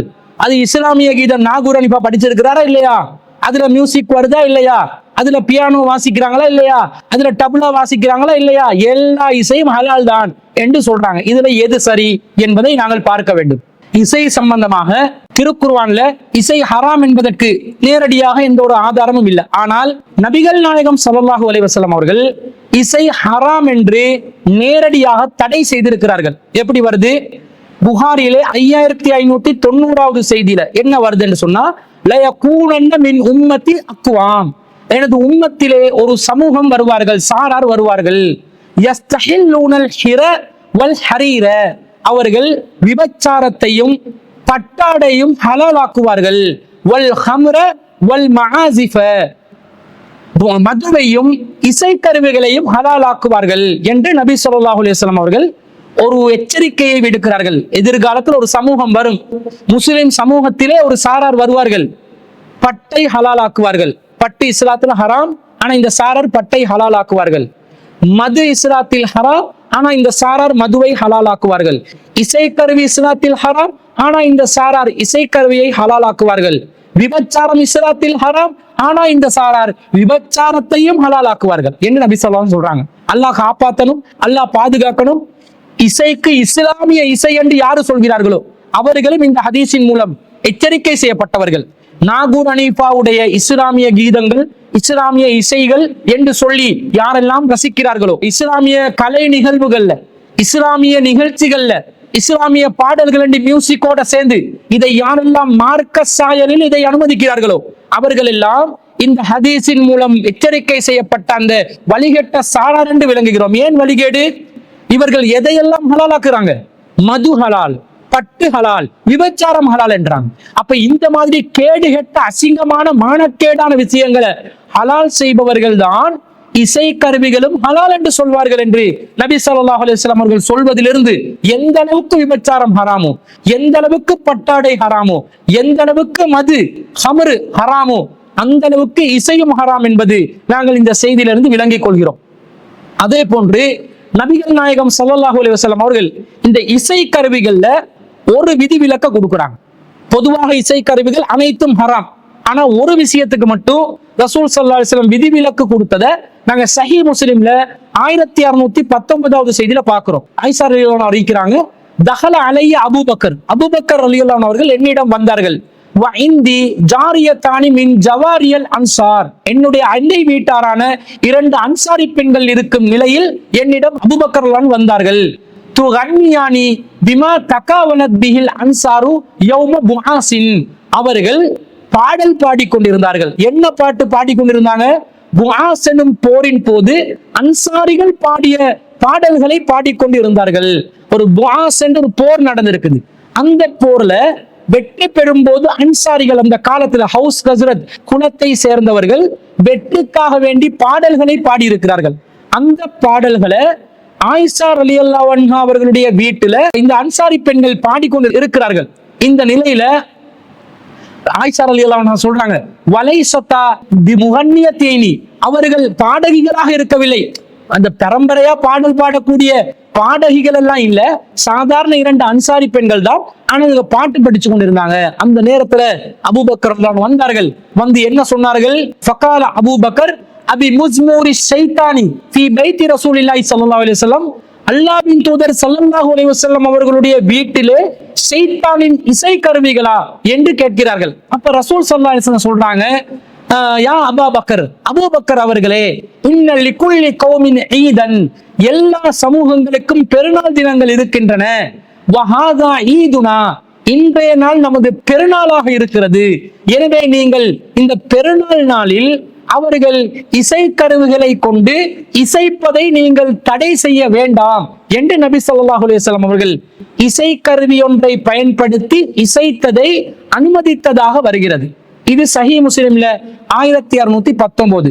அந்த இசைக்கருவி எது, எதை வைத்து அவர்கள் இசைத்துக் கொண்டு இருந்தார்கள் என்ற செய்தியை நாங்க புகாரில 3529வது செய்தியாக பார்க்கிறோம். இதே செய்தி, தஹல அலைஹா ஆயிஷா ரலியல்லாஹு அன்ஹா அவர்களிடம் அபூபக்கர் அவர்கள் வந்தார்கள். வைந்தஹா ஜாரியத்தானி ஃபீ ஐயாமி மினா, மினாவுடைய நாட்களில் அவர்களுடைய ஆயிஷா ரலியல்லாஹு அன்ஹா வீட்டாரில் 2 அன்சாரி பெண்கள் வீட்டில் இருக்கும் பொழுது, மினாவுடைய நாள் என்று சொன்னா உங்களுக்கு தெரியும், அது துல்ஹஜ் மாசத்துடைய 10வது நாள் பெருநாள் நாள், 11, 12, 13ஆம் நாட்கள் மினாவுடைய நாட்கள். அப்ப மினாவுடைய நாட்களும் இஸ்லாத்துல பெருநாளுடைய நாட்கள் தான். ஏன்னு சொன்னா எங்களுக்கு 2 பெருநாள், ஈதுல் ஃபித்ர், ஈதுல் அல்ஹாவாக இருந்தாலும் ரசூலுல்லாஹ் மினாவுடைய நாட்கள் உண்ணுவதற்கும் பருகுவதற்கும் உரிய நாட்கள் என்று சொல்றாங்க. அதாவது என்ஜாய் பண்ற நாள் என்றாங்க. என்ஜாய் பண்ற நாள் என்றா அதுவும் பெருநாள் தான். அப்ப இந்த மினாவுடைய நாட்கள்ல தான் இந்த அன்சாரி தோழர்களான அண்டை வீட்டார்கள் வந்து பாடிக்கொண்டிருக்கிறாங்க. எப்படி பாடினாங்க? துதஃபிஃபானி வ தலரிபானி, அவர்கள் தஃப்பை அடித்துக் கொண்டு அதன் மூலம் தட்டிக்கொண்டு இசைத்து கொண்டு இருந்தார்கள். தஃப் என்ற ஒரு இசை கருவியை வைத்துதான் அவர்கள் இசைத்துக் கொண்டு இருந்தார்கள் என்ற செய்தியை நாங்கள் பார்க்கிறோம். இந்த நேரம் வன் நபியு ஸல்லல்லாஹு அலைஹி வஸல்லம் முத்தகஸ்ஸின் பி தௌபிஹி, ரசூலுல்லாஹ் முகத்தை மூடிக்கொண்டு படுத்துக் கொண்டு இருந்தார்கள். இந்த நேரத்துல தான் அபூபக்கர் ரலியல்லாஹு அன்ஹு அவர்கள் வந்து இப்படி கண்டிச்சு பேசினாங்க. அப்ப ஃபகஸஃபன் நபியு ஸல்லல்லாஹு அலைஹி வஸல்லம் அன் வஜ்ஹி, ரசூல் அப்படி முகத்தை மறைச்சிருந்த ஆடையை விலக்கி கொண்டு, தஹுமா யா அபூபக்கர், அபூபக்கரே அவர்களை விட்டு விடுங்கள், ஃபஇன்னஹா அய்யாமு ஈதின், இந்த மினாவுடைய நாட்கள் நமக்கு பெருநாள் நாட்களாக இருக்கிறது. வதில்கல் ஐயாமு மினா, இது மினாவுடைய நாட்கள், நமக்குரிய பெருநாளுக்குரிய நாட்கள் என்று சொல்லி நபி ஸல்லல்லாஹு அலைஹி வஸல்லம் அவர்கள் சொன்னதா வருது. அப்போ ஒரு பெருநாள் தினத்தில் தஃப் என்ற இசைக்கருவியை பயன்படுத்தி இசைப்பது மார்க்கத்திலே எந்த ஒரு தவறும் இல்லைன்னு வருது. தஃப் என்ன? சலங்கைகள் இல்லாத கஞ்சிராவை தான் தஃப் என்று சொல்வோம். அது நம்முடைய இலங்கை மக்களுக்கு புரியும் விதத்தில் சொல்வதாக இருந்தால், ரபன் இருக்குது, அந்த பாபாமார்கள் சஹர் நேரத்துல எழுப்புறதுக்காக தட்டி கொண்டு வருவார்களே, இந்த ரபன் தான் தஃப் என்பது. ஆனா அதுல சலங்கையை வச்சிருப்பாங்க. சலங்கை இல்லாத நிலையில் உள்ள ரபன் தான், அதாவது சிஞ்சிரா தான் தஃப் என்று சொல்வார்கள். அப்ப தஃப் அடிப்பது இஸ்லாத்தில் தடுக்கப்பட்ட ஒரு காரியம் அல்ல. இசைக்கருவிகள் அனைத்தும் ஹராம், தஃப்பை தவிர என்று நாங்கள் விளங்கிக் கொள்கிறோம். அப்ப இது புகாரில 3629வது செய்தியா வருது. அபூபக்கர் ரலியல்லாஹு அன்ஹு அவர்கள் ஷைத்தானின் இசைக்கருவிகளான்னு கேட்கிறாங்க. 2-3 தஃப் வச்சு அடிச்சிருப்பாங்க. ரசூல் ஸல்லல்லாஹு அலைஹி வஸல்லம் என்ன சொல்றாங்க? நமக்கு பெருநாள் நாள், ஷைத்தானுடைய அது இசைக்கருவிதான், ஆனால் பெருநாள் நாள் என்பதனால இந்த இசைக்கருவிக்கு அனுமதி உண்டு. அப்ப தாராளமாக ஒரு சந்தோஷமான நாள்ல, மகிழ்ச்சிகரமான நாள்ல தஃப் என்ற இசைக்கருவியை மட்டும் பயன்படுத்துவதற்கு மார்க்கத்துல அனுமதி இருக்கிறது என்பது விளங்குகிறது. இன்னொரு செய்தி அஹ்மதுல வருது, 2494வது செய்தியாக அப்துல்லா இப்னு அப்பாஸ் ரலியல்லாஹு அன்ஹு அறிவிக்கிறாங்க, இன்னல்லாஹ ஹர்ரம அலைக்குமுல் ஹம்ர, அல்லாஹ் உங்களுக்கு மதுவை ஹராமாக்கிட்டான், வல் மைசிர சூதாட்டத்தை ஹராமாக்கிட்டான், வல் கூபத்த மத்தளத்தை உங்களுக்கு ஹராமாக்கிட்டான், வகால குல் முஸ்கிரின் ஹராம் போதை தரும் ஒவ்வொன்றும் தடை செய்யப்பட்டதாகும் என்று நபி ஸல்லல்லாஹு அலைஹி வஸல்லம் சொல்றாங்க. அப்ப இந்த மத்தளத்தை ரசூலுல்லாஹ் தடுக்கிறாங்க. மத்தளம் என்று சொன்னா நம்ம இலங்கை நாட்டு மக்கள் டோல்கி என்றுவாங்க. ரெண்டு பக்கம் தட்டக்கூடிய நிலையில் உள்ள ஒரு இசைக்கருவிதான் அது. இந்த மாட்டினுடைய தோலினால் இரண்டு பக்கங்கள் மூடப்பட்டிருக்கும், அது பலகைகளால் உருளை வடிவத்தில் இருக்கக்கூடிய ஒரு இசைக்கருவிதான் டோல்கி என்றுவாங்க. அந்த மாதிரி ஒரு டோல்கியை பயன்படுத்தி அதை இசைக்கருவியாக பயன்படுத்துவதையும் நபி ஸல்லல்லாஹு அலைஹி வஸல்லம் தடுத்திருக்கிறதிலிருந்து தஃப் அடிக்கலாமே தவிர நீங்க டோல்கி போட்டு பஜாவ் போட்டுக்கொண்டு இருக்க முடியாது என்றதையும் நாங்க விளங்கிக் கொள்றோம். இப்ப இசைக்கருவிகள் இஸ்லாத்துல ஹராம். இதுல துள்ளிசை மெல்லிசை அது எல்லாம் ஹலால் இப்படி வரல. மார்க்கத்துல இசைக்கருவி ஹராம், முற்றிலும் முழுவதிலும் ஹராம். தஃப் மட்டும் சந்தோஷமான நாட்கள்ல பயன்படுத்திக் கொள்ளலாம். வேணுமென்றா பெருநாள் நாள்ல எல்லாரும் கூட்டமா சேர்ந்து ஒருத்தர் ரப்பன் அடிச்சு பாட்டு பாடலாம். அல்லது திருமண வைபவங்களின் போது ரசூலுல்லாஹ் காலத்துல இந்த தஃப் இசைக்கருவியாக பயன்படுத்தி சத்தம் போட்டு பாட்டு பாடிக்கிறாங்க. இந்த மாதிரி பயன்படுத்தலாமே தவிர இந்த பேண்டு பாடசாலை வாத்திய குழு இந்த பேண்டு வச்சு இசைக்கருவிகளை பயன்படுத்தி கொண்டிருப்பதற்கு மார்க்கம் அனுமதிக்குமான்னு கேட்டா அனுமதிக்காது. பாடசாலையிட மியூசிக் பேண்ட் குரூப்பும் வரக்கூடிய கருவிகளும் இசை கருவிகள் தான். இவன் ஸ்டேஜ் போட்டு மியூசிக்கல் ஷோ போட்டு பெரிய அளவுல ட்ரம் கிட்டாரு பெரண்டு வச்சு அதுவும் இசை கருவி தான். அல்லது ஒரு புல்லாங்குழலாக வைத்திருந்தாலும் அதுவும் இசை கருவி தான். எந்த அளவுக்கு சொன்னா நபி ஸல்லல்லாஹு அலைஹி வஸல்லம் அவர்களுடைய காலத்துக்கு பிறகு அப்துல்லா இப்னு உமர் ரலியல்லாஹு அன்ஹு அவர்கள் என்ன செய்யறாங்கன்னா, ஒரு முறை அவருடைய பணியாளர் நாஃபி என்பவருடன் ஒரு பயணத்துக்கு செல்கிறார். அந்த நேரத்தில் அன்ன இப்னு உமர் சமிஅ சௌத ஜம்மாரதி ராயின் ஒரு இடையன் ஒருவரின் குழலோசை புல்லாங்குழலோசையை அப்துல்லா இப்னு உமர் ரலியல்லாஹு அன்ஹு அவங்களுக்கு கேக்குது. ஃபவலஅ உஸ்புஐஹி ஃபீ உதுனைஹி அவர் தங்களுடைய விரல்களை காதுகளுக்குள்ளே வைத்துக் கொண்டார்கள். வஅதல ராஹிலதஹு அனி தரீக் அவருடைய வாகனத்தின் பாதையை மாற்றிக் கொண்டார். வஹுவ யகூலு யா நாஃபி அத்தஸ்மஉ நாஃபியே உங்களுக்கு இன்னும் கேட்கிறதா என்று கேட்டுக்கொண்டே வாகனத்தை பாதை மாற்றிக் கொண்டார்கள். அவர் சொன்னார், நஅம் ஆமாம் எனக்கு கேட்கிறது. ஃபயம்லி ஹத்தா குல்து லா நான் இல்லை என்று சொல்லும் வரைக்கும் அவர் தொடர்ச்சியாக அந்த இசை கேட்கிறதா என்று சொல்லிக்கொண்டே இருந்தார். அவர் அந்த இடையனுடைய சப்தம் நிற்கின்ற இடத்தை அடைந்த பிறகுதான் அவர் தங்களுடைய காதுகளிலிருந்து கைகளை எடுத்துக்கொண்டார். பிறகு அவர் சொன்னார், வக்கால ரஅய்து ரசூலுல்லாஹி ஸல்லல்லாஹு அலைஹி வஸல்லம் நான் அல்லாஹ்வின் தூதர் ஸல்லல்லாஹு அலைஹி வஸல்லம் அவர்கள் இவ்வாறு செய்ததை பார்த்தேன். எவ்வாறு செய்தார்? வஸமிஅ சௌத ஜம்மாரதி ராயின் ஒரு இடையனின் குழலோசையை அல்லாஹ்வின் தூதர் செவியுற்றார்கள். நான் எப்படி செய்தேனோ அப்படியே அல்லாஹ்வின் தூதர் ஸல்லல்லாஹு அலைஹி வஸல்லம் அவர்களும் செய்தார்கள் என்ற செய்தியை முஸ்னத் அஹ்மதுல 4307வது செய்தியா பார்க்கிறோம். இதை நாஃபி ரஹ்மத்துல்லாஹி அலைஹி அவர்கள் அறிவிக்கிறார்கள். அப்ப என்ன விளங்குது? புல்லாங்குழலாக இருந்தாலும் மெல்லிசை தானே புல்லாங்குழல்ல வெளிப்படும். அந்த மெல்லிசையாக இருந்தாலும் இஸ்லாத்தில் ஹராம் தான் என்று வருது.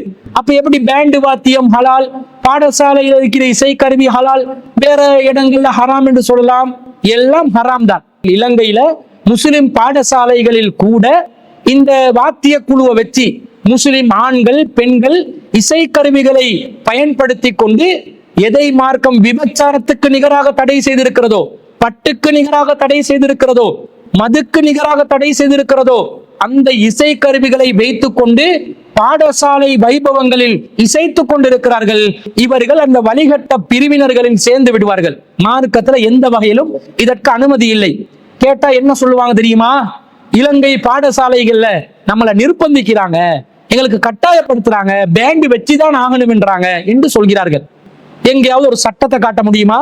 இலங்கையில ஏதாவது ஒரு சிவில் சட்டத்துல அல்லது ஒரு பாடசாலை சம்பந்தப்பட்ட ஏதாவது ஒரு ஆக்ட்ல, பார்லிமெண்ட் ஆக்ட்ல ஒவ்வொரு பாடசாலைக்கும் ஒரு இசை குழு, வாத்திய குழு, பேண்ட் இருக்கணும் என்று ஏதாவது சட்டம் போட்டு இருக்கிறானா? எங்கேயும் போட்டதில்லை. என்ன போட்டு இருக்கிறான் தெரியுமா?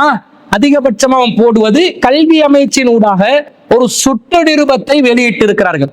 என்ன வெளியிட்டு இருக்கிறாங்கன்னு சொன்னா 1995 ஆண்டு 25ஆம் இலக்கத்தை கொண்ட ஒரு சுற்று நிருபம். 2004 ஆண்டு 28 இலக்கத்தை கொண்ட ஒரு சுட்டு நிருபம், 2019 ஆண்டு 50 இலக்கத்தை கொண்ட ஒரு சுற்றறிக்கையில என்ன சொல்றாங்கன்னா, பாடசாலை வாத்திய குழுவினர் பங்கு பெற்று ஒரு அந்த வாத்திய குழு இசைப்பதாக இருந்தால் எந்தெந்த நிகழ்வுகளில் இசைக்கலாம் என்று ஒரு பட்டியலை போட்டிருக்கிறாங்க. தேசிய மாகாண மட்டத்தில் விளையாட்டு விழாக்கள்ல, அல்லது நிரல் கல்வி அமைச்சு, மாகாண கல்வி திணைக்களம், கலாசார நிகழ்வுகள்ல, மாகாண கல்வி திணைக்களம் அல்லது கல்வி அமைச்சுடன் இணைந்து மாவட்ட செயலகங்களால் நடத்தப்படும் சுதந்திர தின விழாக்கள்ல, அல்லது மத்திய கல்வி அமைச்சு அல்லது மாகாண கல்வி திணைக்களம் என்பவற்றால் ஒழுங்கு செய்யப்படுகின்ற அதிமேதகு ஜனாதிபதி கௌரவ, பிரதமர் கௌரவ, ஆளுநர், மாகாண முதலமைச்சர் வருகை தரும் விழாக்கள், வெளிநாட்டு தூதுவர்கள் வருகை தரும் விழாக்கள் போன்ற விழாக்களில் நீங்கள் வாத்திய குழுவை வைத்து இசைக்கலாம் என்று சொல்லி இருக்கிறாங்க. அப்படி வாத்திய குழுவை வைத்து இசைப்பதாக இருந்தாலும் இந்த நிகழ்வுகள் தான் இசைக்கலாம். நம்ம முஸ்லிம் பாடசாலைகள் எந்த அளவுக்கு உச்சத்துல வரம்பு மீறி கொண்டு போறாங்கன்னு சொன்னா, பிரபல்யமான ஒரு மகளிர் பாடசாலையில ஒரு அதிபர் தன்னுடைய கணவன் இழந்து இதா காலத்தை முடிச்சு வெளியே வரும்போது பாடசாலை வாத்திய குழுவை வச்சு இசை அமைத்தார்கள். போகுதுன்னு பாருங்க. நம்ம இலங்கை நாடு, இலங்கை முஸ்லிம் பாடசாலைகள் இதா காலத்தை முடிச்சு ஒரு அதிபர் வெளியே வந்த அந்த அதிபர் அந்த பாடசாலைக்காக பாரிய சேவை ஆற்றி இருக்கிறார்கள், மாற்று கருத்தில்லை. நானும் அந்த அதிபருடைய சேவைகளை கண்களால் பார்த்திருக்கிறேன். பல வருடங்களால் அவர்களுடைய சேவைகள் தொடர்ச்சியாக இந்த சமூகத்துக்கு கிடைத்திருப்பதை மெச்சத்தகுந்த ஒரு சேவைதான், மாற்று கருத்து இல்லை. ரொம்ப முன்னேற்றம் அடையக்கூடிய நிலைக்கு அந்த பாடசாலையை கொண்டு வந்தார்கள். அதுக்காக அவங்க இதா முடிஞ்சு வந்தா நீங்க என்ன செய்வீங்க? இசைக்கரை வாத்திய குழுவை வச்சு இசைப்பீர்களா?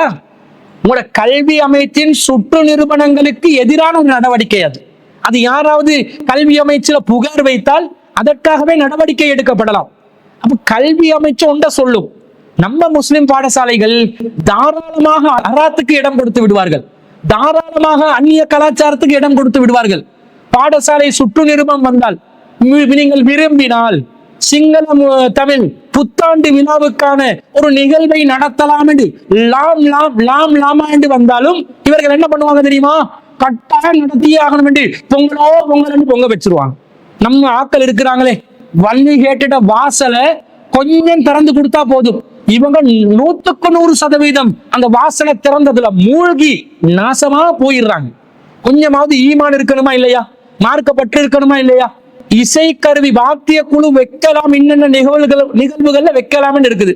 ஒரு பாடசாலை இஸ்லாமிய கலாச்சாரத்துக்கு உட்பட்ட பாடசாலை, முஸ்லிம் பாடசாலை, இது நமக்கு ஹராம், மார்க்கத்தில் தடுக்கப்பட்டுள்ளது. வாத்திய குழுவை வைத்து நாங்கள் இசைக்கருவிகளை பயன்படுத்துவதை இஸ்லாத்துல கடும் எச்சரிக்கையாக வந்திருக்கிறது, எனவே நாங்க பயன்படுத்த மாட்டோம் என்று அறிவித்தல் கொடுத்தா கல்வி அமைச்சு சுற்று நிருபத்துக்கு எதிராக போறீங்கன்னு சொல்லி உங்களுக்கு எதிராக வழக்கு போடுவானா? போட முடியாது. நன்றாக ஞாபகத்தில் வைத்துக் கொள்ளுங்கள். இலங்கை அரசியல் சாசனத்தில் 10வது உறுப்புரை சிந்தனை செய்யும் சுதந்திரம், மனசாட்சியை பின்பற்றும் சுதந்திரம், மத சுதந்திரம் என்று குறிப்பிடப்பட்ட சுதந்திரத்துல என்ன சொல்லப்பட்டிருக்கிறது தெரியுமா? ஆள் ஒவ்வொருவரும் தான் விரும்பும் மதத்தை அல்லது நம்பிக்கையை உடையவராய் இருப்பதற்கான அல்லது மேற்கொள்வதற்கான சுதந்திரம் உட்பட சிந்தனை செய்யும் சுதந்திரம், மனசாட்சியை பின்பற்றும் சுதந்திரம், மத சுதந்திரம் என்பவற்றுக்கு உரித்துடையவரால் வேண்டும் என்று குறிப்பிட்டிருக்கிறார்கள். அதாவது சிந்தனை செய்யும் சுதந்திரம், மனசாட்சியை பின்பற்றும் சுதந்திரம், மத சுதந்திரம் இருக்கிறது. விரும்பும் கொள்கையை பின்பற்றலாம், விரும்பும் நம்பிக்கைக்கு உடையவராக இருக்கலாம் என்று இலங்கை அரசியல் சாசனம் அனுமதி தந்திருக்கிறது. மேலும் 14வது உறுப்புரை பேச்சு சுதந்திரம், ஒன்று கூடுவதற்கான சுதந்திரம், ஒருங்கு சேர்வதற்கான சுதந்திரம், முயற்சி செய்வதற்கான சுதந்திரம், தடையின்றி நடமாடுவதற்கான சுதந்திரம் முதலியவன என்று சொல்லி ஒரு தலைப்பு போட்டு 14 என்ன சொல்றான்? ஒவ்வொரு பிரஜையும் பின்வருவனவற்றுக்கு உரித்துடையவராவார். என்ன பின்வருவற்று? வெளியிடுதல் உட்பட பேச்சு சுதந்திரமும் கருத்து தெரிவிக்கின்ற சுதந்திரம். ஏதாவது வெளியிடலாம், கருத்து சுதந்திரம், பேச்சும் வெளியிடலாம், கருத்தும் வெளியிடலாம், புத்தக வழிவடத்திலும் வெளியிடலாம். அமைதியான முறையில் ஒன்று கூடுவதற்கான சுதந்திரம், அசம்பிளி ஆகலாம், லோஃபுல் அசம்பிளி, பீஸ்ஃபுல் அசம்பிளி. ஒருங்கு சேர்வதற்கான சுதந்திரம், அதாவது அனைவரும் ஒன்று கூடும் சுதந்திரம். தொழிற்சங்கம் ஒன்றை அமைக்கவும் அதில் சேரவும் உள்ள சுதந்திரம், தொழிற்சங்கங்களையும் அமைத்துக் கொள்ளலாம். தனியாக அல்லது மற்றவர்களுடன் சேர்ந்து பகிரங்கமாக வேணும் அந்தரங்கமாக வேணும். தனது மதத்தையோ அல்லது நம்பிக்கையோ வழிபாட்டிலும் அனுசரிப்பதிலும் சாதனையிலும் போதனையிலும் வெளிக்காட்டுவதற்கான சுதந்திரம். அடுத்தது தனியாக அல்லது ஏனையவர்களுடன் சேர்ந்து தனது சொந்த கலாச்சாரத்தை அனுபவிப்பதற்கும் மேம்படுத்துவதற்கும் அத்துடன் தனது சொந்த மொழியை பயன்படுத்துவதற்குமான சுதந்திரம். அடுத்ததாக ஏதேனும் சட்டமுறையான முயற்சியில், உயர் தொழிலில், வியாபாரத்தில், தொழிலில் அல்லது தொழில் முயற்சியில் தானாக அல்லது ஏனையவர்களுடன் சேர்ந்து ஈடுபடுவதற்கான சுதந்திரம். இலங்கை முழுவதும் தடையின்றி நடமாடுவதற்கும் தான் விரும்பும் இடத்தில் வசிப்பதற்குமான சுதந்திரம். அத்துடன் இலங்கைக்கு திரும்பி வருவதற்கான சுதந்திரம் என்று எத்தனை சுதந்திரம் கொடுத்திருக்கிறான் தெரியுமா? இந்த சுதந்திரம் 10வது உறுப்புரையில் வழங்கப்பட்ட கருத்து சுதந்திரம், சிந்தனை சுதந்திரம். 14வது உறுப்புரையில குறிப்பிடப்பட்டுள்ள மதத்தை பின்பற்றும், ஒன்று கூடும், வழிபாடு நடத்தும், வியாபாரம் செய்யும் இந்த சுதந்திரம் என்பது மட்டுப்படுத்தப்படாத சுதந்திரம். 14வது உறுப்புரையில இரண்டு காரணங்களுக்காக மட்டும்தான் இது மட்டுப்படுத்தப்படும். தேசிய சுகாதாரம் மற்றும் தேசிய பாதுகாப்பு விஷயத்துல ஏதாவது சிக்கல் வந்தால் மாத்திரம்தான் இந்த சுதந்திரங்கள் மட்டுப்படுத்தப்படும் என்று இருக்குது. இவ்வளவு சுதந்திரம் அடிப்படை உரிமையாக தந்திருக்கும் போது என்ற மார்க்கத்துக்கு மாற்றமாக இசைக்கருவிகளை இசைக்க வேண்டும் என்று அவர்கள் சட்டமே போட்டாலும் பாராளுமன்றத்துல நாங்க அதுக்கு மாற்றமா நிக்கலாமா இல்லையா?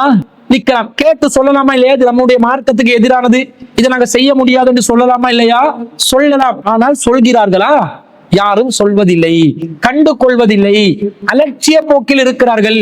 இப்ப அரசாங்கத்தால முஸ்லிம் மாணவிகள் ஹிஜாப் அணியக்கூடாது, முக்காடு போடக்கூடாது என்று சட்டம் போட்டாங்க. சுட்டு நிருபங்களை வெளியிட்டார்கள், சுட்டறிக்கைகளை வெளியிட்டார்கள். அப்படி கையை கட்டி சும்மா இருந்தோமா? என்ன செஞ்சோம்?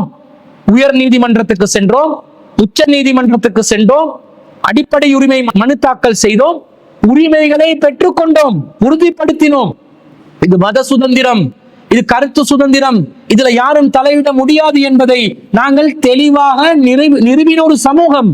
பெண்கள் நீலக்கால் சட்டை, பாய்கால் சட்டை சொல்லுவோம், இது அணியக்கூடாது என்று சொன்ன பாடசாலைகளுக்கு எல்லாம் எதிராக fundamental right case, FR case போட்டு, அது நம்முடைய மத சுதந்திரம், நம்முடைய மார்க்கத்தை பின்பற்றும் சுதந்திரத்தை நீங்க எந்த சுட்டு நிருபத்தை போட்டும் எந்த சுட்டறிக்கையை போட்டும் அதை தடுக்க முடியாது என்று உரிமையை வென்றெடுத்தோமா இல்லையா? வென்றெடுத்திருக்கிறோம். முஸ்லிம் ஆண்கள் தாடியுடன் பாடசாலைக்கு செல்லணும் என்று வரும் பொழுது அதற்கெதிராக பல பாடசாலைகள் தடைகளை விதித்தார்கள். அதற்கெதிராக முஸ்லிம் சமூகத்தில் எத்தனை மாணவர்கள் அடிப்படை உரிமைக்காக போராடி இருக்கிறார்கள். ஆனா வேடிக்கை என்ன தெரியுமா? இன்னைக்கு முஸ்லிம் பாடசாலைகள்லயே உயர்கல்விக்காக வேண்டி, A-level எக்ஸாமுக்காக வேண்டி, உயர்தர பரீட்சைக்காக வேண்டி, கல்விக்காக வேண்டி செல்லக்கூடிய முஸ்லிம் ஆண்கள் கொஞ்சம் தாடியோட போட்டா பிக்ரேஸோட வாசல்ல பிரிஃபெக்ட் இருக்கிறான் முஸ்லிம் பாடசாலையில. எதுக்கு? சேவ் பண்ண, ஹராத்த செய்யறதுக்காக வேண்டி. மாணவ தலைவர்கள் என்ற பேர்ல மார்க்கம் தெரியாத கூழ் முட்டைகளை வச்சு சேவடிக்க வைக்கிறான். இது மார்க்கமா? இது மார்க்கத்தில் அனுமதிக்கப்பட்டதா? இதை செய்யலாமா? எத்தனை முஸ்லிம் பாடசாலைகள் பேரோட பட்டியல் போட்டு சொல்லலாம். அந்த பாடசாலைகளோட மானங்களை கருத்தில் கொண்டு பேர் பட்டியலிடுவதை நான் தவிர்த்து கொள்கிறேன். என்ன நினைக்கணும்? நபிகள் நாயகத்துடைய ஒரு சுன்னத்தை ஒரு மாணவன் செய்கிறான், அதற்கு தடையாக முஸ்லிம் பாடசாலைகள்ல மாணவன் தலைவர் என்ற பேர்ல ஒரு சில சோளக்காட்டு பொம்மைகளை நிறுத்தி வச்சு பாடசாலை நிர்வாகங்கள் ஒரு முடிவு அறிவிக்கிறாங்க என்று சொன்னா இது எவ்வளவு பெரிய ஒரு போராட்டம்! யாருக்கு எதிரான போராட்டம்? குறித்த அந்த மாணவனுக்கு எதிரான போராட்டம் அல்ல, இது ரசூல் ஸல்லல்லாஹு அலைஹி வஸல்லம் அவர்களுக்கு எதிரான போராட்டம். ஒருத்தன் தாடியில டிசைன் போட்டு போறான், ஒரு ரவுடி பயல்மாய் காட்சி அளிக்கிறான் என்றால் இது நீ நபி வழிக்கு செய்யறது இல்ல, நீ முறைகேடா இருக்கிற, முறைப்படி தாடியை வளர்த்துக்கணும்னு சொல்லலாம். இதை விட்டு பிக்ரேஸரை வச்சு ஃபுல்லா சேவ் பண்ண வைப்பீங்களா? ஃபுல்லா தாடியை மலிக்க வைப்பீங்களா? சுன்னாக்கு மாற்றமாக நடப்பீங்களா? அல்லாஹ்வின் தூதருக்கு எதிராக போர் பிரகடனம் செய்வீர்களா? அதை முஸ்லிம் பாடசாலைகள் செய்கிறார்கள். அப்ப இந்த இசைவாத்திய குழு என்பது இஸ்லாம் இசையை தடை செஞ்சா இசைவாத்திய குழு தான் தடை. அதனால பாடசாலைக்கு மட்டும் ஹலால், மற்றதுக்கு ஹராம் இப்படி சொல்லலாமா? சொல்ல முடியாது. அப்ப மார்க்கத்துல தடுக்கப்பட்ட ஒரு காரியம் எனும் போது முஸ்லிம் பாடசாலைகள்ல மாணவர்கள் என்ன செய்ய வேண்டும்? இதிலே பங்கு பெறுவதை தவிர்த்து கொள்ள வேண்டும்.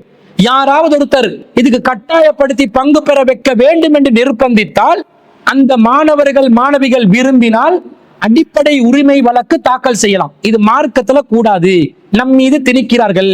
அந்த பாடசாலைக்கு கல்வி திணைக்களமோ கல்வி அமைச்சோ அதை திணித்தால் குறித்த பாடசாலை அந்த திணைக்களத்துக்கு எதிராக, கல்வி அமைச்சுக்கு எதிராக அடிப்படை உரிமை வழக்கு தாக்கல் செய்யலாம். பாடசாலை என்று சொன்னா எக்ஸ்ட்ரா கரிக்குலர் இருக்கணும், எக்ஸ்ட்ரா ஆக்டிவிட்டிஸ் இருக்கணும். அதுக்கு ஸ்போர்ட்ஸ் டெவலப் பண்ணுங்க, படிப்போட சேர்த்து எக்ஸ்ட்ராவாக நீங்கள் விளையாட்டு துறைகளை மேன்மைப்படுத்துங்க. அறிவு ரீதியான போட்டிகள், உடம்பில் மாச்சல் பட்டு செய்யக்கூடிய போட்டிகள், அதை மேன்மைப்படுத்துங்க. கணினி முறைகள் வசதிகளை ஏற்படுத்தி தொழில்நுட்பம் சார்ந்த நவீன கண்டுபிடிப்புகளுக்காக மாணவர்களுடைய மூளை திறனை, சிந்திக்கும் திறனை ஊக்குவிக்கும் நிகழ்ச்சி நிரல்களை மேற்கொள்ளுங்கள். இதென்ன வச்சு இதை நீங்க ட்ரம்பட் அடிச்சு நீங்க விஷய கருவியை வாசிச்சோன்னே நீங்க பாடசாலைக்கு பெரிய சாதனை செஞ்சிட்டீங்களோ? மார்க்கம் எதை தடுக்குதோ அதை நாங்கள் பாடசாலை மட்டத்திலும் செய்யக்கூடாது, வெளி உலகத்திலும் செய்யக்கூடாது, எப்போதும் செய்வோம். இப்ப நீங்க அனுமதிச்சீங்கன்னு சொன்னா அந்த மாணவ மாணவிகள் இந்த பேண்டு குழுக்கு அவங்க தங்களை தயார்படுத்தி கொண்ட பிறகு வெளியில போயிட்டும் பாட்டு கேட்கத்தான் செய்வாங்க. ஏன் இசையை ஹலால் ஆக்கிட்டீங்களே, அப்ப வீட்டுல யூடியூப் பார்த்து டிக்டாக்ல பாட்டு போடுறதுக்கு முஸ்லிம் பெண்கள் என்ன காரணம்? முஸ்லிம் ஆண்கள் டிக்டாக்ல பாட்டு போடுறதுக்கு என்ன காரணம்? இதுதான். பாடசாலை மட்டத்திலேயே ஹராம ஹலாலாக்கி கொடுத்துட்டீங்க. வெளி உலகத்துக்கு போனாலும் அதை ஹலாலாக்கி கொள்வார்கள். அப்ப கல்வி அமைச்சு திணித்தாலும் அவர்களுக்கு எதிராக அடிப்படை உரிமை மீறல் வழக்கு தாக்கல் செய்யலாம். காரணம் மார்க்கம், வேறொன்றும் இல்லை. சட்டத்துக்கு எதிராக போகணும் என்று இல்லை, கல்வி அமைச்சுக்கு எதிராக போகணும் என்றதும் இல்லை, பாடசாலை நிர்வாகத்துக்கு எதிராக போகணும் என்றதும் இல்லை. மார்க்கம் தடுக்குது. புல்லாங்குழல் ஓசையை கேட்டாலே ரசூல்ல காதில விரல வெட்டி திசை மாறி பயணம் செய்வார்கள் என்று வருதுன்னா எவ்வளவு கவனமா இருக்கணும். அப்ப இந்த இசை ஹராம். அதை பாடசாலை வாத்திய குழுக்களாலும் செய்யக்கூடாது, வேறு இசை கச்சேரி நடத்துறவர்களும் செய்யக்கூடாது, இஸ்லாமிய கீதங்களாகவும் அதை வைக்கக்கூடாது, மெல்லிசையாகவும் வைக்கக்கூடாது, துள்ளிசையாகவும் வைக்கக்கூடாது. தப்பு மட்டும் அடிக்கலாம். நீங்க வேணுமெண்டா பாடசாலை பேண்டு குழு நம்ம எதுக்கு? தப்பு பேண்டு குழு. பாடசாலை பேண்டு குழு தப்பு பேண்டு குழுவை வச்சு தப்பு பேண்டு குழு வேணுமெண்டா நீங்க என்ன செய்யலாம்? உங்களுக்கு அடிக்கிறதுக்கு, தப்பு அடிக்கிறதுக்கு மார்க்கத்துல அனுமதி இருக்கிறதே தவிர அதுக்கு பேண்டு குழு வேணுமெண்டா வச்சு நீங்க நேரத்துக்கு மார்க்க அனுமதிச்சதுனால முக்கிய நிகழ்வுகள்ல நாங்க எங்களுடைய இஸ்லாமிய கலாச்சாரத்தை மேன்மைப்படுத்தும் விதத்தில் தப்பு, சலங்கை இல்லாத தப்பு அடிப்போம், ரபன் அடிப்போம். ரபன் அடிப்பது அது ரெண்டு பக்கம் இருக்கக்கூடாது. அப்ப மத்தளத்தை வந்து ரசூலா தடுத்துட்டாங்க, டோல்கிய தடுத்துட்டாங்க. ஒரு பக்கத்துல இருக்கக்கூடிய விதத்துல தஃப மட்டும் அடிக்கிறதுக்கு மார்க்கம் அனுமதிச்சதுனால அந்த பேண்டு குழுவை வைக்கலாமே தவிர அவங்க கூட பாராட்டுவாங்க, இது வந்து வித்தியாசமான ஒரு இசை வாத்திய குழுவா இருக்குது, இஸ்லாமிய கலாச்சாரத்துக்கு உட்பட்டதா இருக்குன்னு அவங்கள வாழ்த்துவாங்க. இஸ்லாத்தை மேன்மைப்படுத்துற ஐடியாவே இல்லை நமக்கு. நாம அவன் குழியில படுகுழியில விழுந்து சாக்கடையில விழுந்து நாங்கள் அந்நிய கலாச்சாரத்தை பின்பற்றி நாசமா போகணும் என்றே முடிவெடுத்தால் இதை வந்து தொடர்ச்சியாக மக்கள் மேற்கொள்ளலாம். இஸ்லாம் இதை அனுமதிக்காத ஒரு காரியம் என்பதை விளங்கி மார்க்கத்தை பேணுதலாக பின்பற்றி அதுக்கு முக்கியத்துவம் கொடுத்துதான் ஏனைய விஷயங்களுக்கு நாங்க அது அனுமதிக்கப்படுதா இல்லையான்றத முடிவெடுத்துதான் ஏனைய விஷயங்கள்ல ஈடுபடணுமே தவிர மார்க்கத்தை குழி தோண்டி புதைச்சி என்ன செய்யக்கூடாது, இது போன்ற காரியங்களில் ஈடுபடக்கூடாது என்பதை நாங்கள் விளங்கிக் கொள்ள வேண்டும். அன்பிற்குரிய சகோதரர்களே, அடுத்ததாக கொழும்பை சேர்ந்த சகோதரர் உசைர் அவர்கள் ஒரு கேள்வியை கேட்டிருக்கிறார். அவர் என்ன கேட்டிருக்கிறார்டா, மகர் தொகை என்பது சொந்த பணத்தில் தான் கொடுக்க வேண்டுமா அல்லது மகர் கொடுப்பதற்கு பெற்றோர்கள் உதவி செய்யலாமா என்று ஒரு கேள்வி கேட்டிருக்கிறார். இது ஒரு முக்கியமான கேள்விதான். என்னென்று சொன்னா, இந்த மகர் தொகை என்பது நாங்க சம்பாதிச்ச, யாரு திருமணம் முடிக்க போறாங்களோ அந்த ஆண்கள் சம்பாதிச்ச காசுலேயே தான் மகரை சேர்க்கணும் என்ற மாதிரியும், யாரும் மகர் தொகைக்காக உதவி செய்யவே கூடாது என்ற மாதிரியும் ஒரு கருத்து சமூகத்துல நிலவுறதுனாலதான் குறித்த சகோதரன் அந்த கேள்வியை கேட்டிருக்கிறார். பொதுவாக முதல்ல நாங்க என்ன விளங்கிக் கொள்ளணும்டா, திருமணத்தின் போது மணமகன் மணமகளுக்கு மகர் கொடுக்கணும். இதுதான் அடிப்படையான அசல். யாரு மகர் கொடுக்கணும்? மணமகன் மகர் கொடுக்கணும். யாருக்கு மகர் கொடுக்கணும்? மணமகளுக்கு மகர் கொடுக்கணும். இது மார்க்கத்தினுடைய அடிப்படை.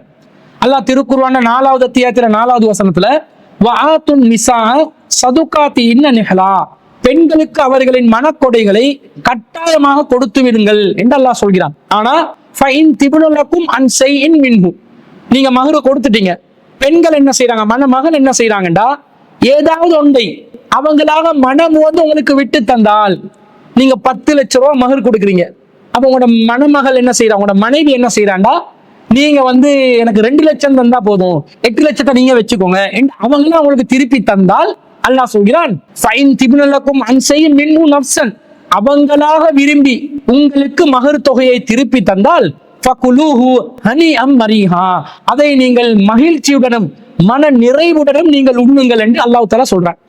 அப்ப மணமகன் தான், ஒரு ஆண் தான், திருமணத்துக்கு செல்லக்கூடிய தயாராகும் ஆண் தான் மகர கொடுக்கணும் என்று அவர் தான் மகர சேர்க்கணும். அதான் அடிப்படையான அசில். மகர அவர் தான் சேகரிக்கணும், அவர் தான் அதுக்குரிய வசதியை ஏற்பாடு செய்யணும். அது அவர் யாருக்கு கொடுக்கணும்? மணமகளுக்கு கொடுக்கணும் என்றது விளங்குது. மேலும் அல்லாஹ் தஆலா 4வது அத்தியாயத்தில் 25வது வசனத்துல சொல்றான், அவர்களை, அந்த பெண்களை அவர்களுடைய வீட்டாரின் அனுமதியுடன் நீங்கள் திருமணம் முடித்துக் கொள்ளுங்கள். அப்ப பெண்களுடைய சம்மதம் எடுக்கணும், அந்த வீட்டினுடைய விருப்பமும் எடுக்கணும். அப்ப கடத்தி கொண்டு ஓட இயலாது. வீட்டாளர்கிட்ட அனுமதி எடுத்து, வலியிட பொறுப்பாளர்கிட்ட அனுமதியோட தான் திருமணம் முடிக்கணும். அதே நேரத்துல அவர்களுக்கு நீங்கள் கொடுக்க வேண்டிய மனக்கொடைகளை தாராளமாக நல்ல முறையில் கொடுத்து விடுங்கள். அப்ப வீட்டாக்களோட அனுமதியோட திருமணம் முடிங்க, மகர் தொகையை கொடுங்கன்னு எல்லாம் சொல்றான். ஆண்கள் பெண்களுக்கு கொடுக்கணும் என்றது விளங்குது. ஏன்னா ஆண்கள் பெண்களுடைய வீட்டாரோட அனுமதியும் அவங்களுக்கு கொடுங்கன்னு தான் அல்ல, பெண்களுக்கு கொடுங்கன்னு தான் எல்லாம் சொல்றான். அப்ப திருமணத்துக்கு தயாரான ஆண் தான் கொடுக்கணும் என்றது விளங்குது. 60வது அத்தியாயத்துல 10வது வசனத்துல அல்லாஹ் சொல்றான், வலா ஜுனாஹ அலைக்கும் அன் தன்கிஹூன, பெண்களை நீங்கள் திருமணம் முடிப்பது உங்கள் மீது குற்றம் இல்லை. இதா ஆத்தைத்துமுஹுன்ன உஜூரஹுன்ன, நீங்கள் அவர்களுக்கு கொடுக்க வேண்டிய மகர் தொகையை கொடுத்தாலே தவிர, கொடுத்தால் திருமணம் முடிக்கலாம், கொடுக்காட்டி நீங்க திருமணம் முடிக்க முடியாது, அது குற்றமாகிரும் என்று அல்லாஹ் சொல்கிறார். அப்ப மகர் இல்லாமல் திருமணம் முடித்தால் அது கூடாது என்று இஸ்லாம் சொல்கிறது. இந்த மகருக்காக வேண்டி ஒரு ஆண் மகன் கஷ்டப்படணும், உழைக்கணும், அந்த மகருக்காக பாடுபடணும். அதான் அசல். அவர் தானே கொடுக்கணும், யாரு கொடுக்கணுமோ அவர் தானே மகரை சேர்க்கணும். அடுத்தவண்ட தயவுல மகர் கொடுக்கறதை எதிர்பார்த்து வாழக்கூடாது. இதை நாங்க சூரத்துல் கஸஸ்ல 28வது அத்தியாயத்துல 27வது வசனத்துல மூசா அலைஹிஸ்ஸலாத்துடைய திருமணத்துல நாங்க விளங்கி கொள்றோம். மூசா அலைஹிஸ்ஸலாம் அவர்கள் பனு இஸ்ரவேலர்களா ஒருவராக இருந்து எகிப்து வாசிகள் ஒருத்தருக்கு தாக்குறாரு, அந்த மனுஷன் சாகுறார். அப்ப ஃபிரௌனுடைய ஆட்கள் இவரை பிடிச்சிருவாங்கன்னு சொல்லி மூசா அலைஹிஸ்ஸலாம் மதியனுக்கு ஓடுறாரு, தப்பிச்சு ஓடுறாரு. அங்க போன நேரத்துல வசதி இல்லாம இருக்கிறாரு. 2 பெண்கள் நீர் இறைப்பதற்காக வர்றாங்க, இடையர்கள் அவங்களை தடுக்கிறாங்க. மூசா அலைஹிஸ்ஸலாம் அவர்கள் அந்த இடையர்களை தடுத்து பெண்களுக்கு உதவி செய்யறாங்க. அந்த 2 பெண்களுடைய தந்தை ஷுஐப் என்று சொல்லக்கூடிய ஒரு பெரியவர். அவரிடம் போய் அந்த பெண்கள் மூசா அலைஹிஸ்ஸலாம் சம்பந்தமாக சொல்றாங்க, இப்படி ஒருத்தரை நாங்க பார்த்தோம் என்று சொன்னோன்னு அவர் உடனடியாக மூசா அலைஹிஸ்ஸலாத்தை வீட்டுக்கு அழைத்து வர சொல்றாங்க. அந்த 2 பெண்ல மூசா அலைஹிஸ்ஸலாத்தை திருமணம் முடிக்கிறதுக்கு விரும்புற பெண் வெக்கத்துடனும் கூச்சத்துடனும் மூசா அலைஹிஸ்ஸலாத்தை எங்க வாப்பா அவங்களை கூப்பிடுறாங்கன்னு அழைச்சிட்டு போறாங்க. அது போன பிறகு பாப்பாக்கு விஷயம் விளங்குது. ஏன்டா மகள் ஒருத்தர் நம்பிக்கையானவர், பலமானவர், இவரை நீங்க வேலைக்கு வச்சுக்கொண்டா நல்லமென்று சொன்ன பரிந்துரைக்கு தான் தந்தை சொல்கிறார் அவரை கூட்டிட்டு வாங்கண்டு. கூட்டிட்டு வந்த உடனே அடுத்த செகண்ட் வேற ஒன்றும் பேசல. தந்தை என்ன சொல்கிறார்? மகளுடைய மனதை புரிந்த தந்தை, கால இன்னி உரீது அன் உன்கிஹக இஹ்த இப்னத்தைய ஹாத்தைனி, நான் என்னுடைய இந்த 2 புதல்விகளில் ஒரு புதல்வியை உங்களுக்கு திருமணம் முடித்து தருவதற்கு விரும்புகிறேன். அலா அந்த அஜுரணி சமானிய ஹிஜஜ், நீங்கள் எனக்கு 8 வருடங்கள் வேலை பார்க்க வேண்டும் என்ற அடிப்படையில், அதான் கண்டிஷன். 8 வருஷம் நீங்க வேலை பார்த்து மகர் கொடுக்கணும். அப்படி மகர் தருவீர்கள் என்று சொன்னா இப்பவே நீங்க என்ன செய்யலாம்? திருமணம் முடித்துக் கொள்ளலாம். ஃபைன் அத்மம்த அஸ்ரன், நீங்க 10 வருஷம் வேலை செஞ்சீங்கன்னா ஃபமின் ஐந்திக, அது உங்களோட விருப்பம் அப்படின்றாரு. வமா உரீது அன் அஷுக்க அலைக்க, நான் உங்களை கஷ்டப்படுத்த விரும்பவில்லை என்ற. 10 வருஷம் கூலி வேலை செய்யணும், ஆனா கஷ்டப்படுத்த விரும்பவில்லை என்றார். சதஜிதுனி இன்ஷா அல்லாஹு மினஸ் சாலிஹீன், அல்லாஹ் நாடினால் என்னை ஒரு நல்ல மனிதராக, நல்ல மாமனராக நீங்கள் பார்ப்பீர்கள் என்று மூசா அலைஹிஸ்ஸலாத்துக்கு சொன்ன உடனே மூசா அலைஹிஸ்ஸலாம் ஒத்துக்கொள்றாங்க அந்த மகரை கொடுக்கறதுக்காக. திருமணம் நடக்குது. ரசூலுல்லாஹ் சொல்றாங்க 8 வருஷம் அல்ல 10 வருஷம் வேலை செய்தார்கள். மானத்தோட கண்ணியத்தோட தானே இருப்பாங்க. மூசா அலைஹிஸ்ஸலாம் 10 வருஷம் கூலி வேலை செஞ்சு மகர் கொடுத்தாங்க. முன்பதாக திருமணம் முடிக்கிறாங்க. 10 வருஷம் வேலை செஞ்சு அந்த மகரை கவர் பண்றேன் என்றாங்க. இப்படி மகர் கொடுத்து அதற்காக கஷ்டப்பட்டு பணிபுரிந்து நபிமார்கள் வேலை செஞ்சிருக்கிறாங்கடா.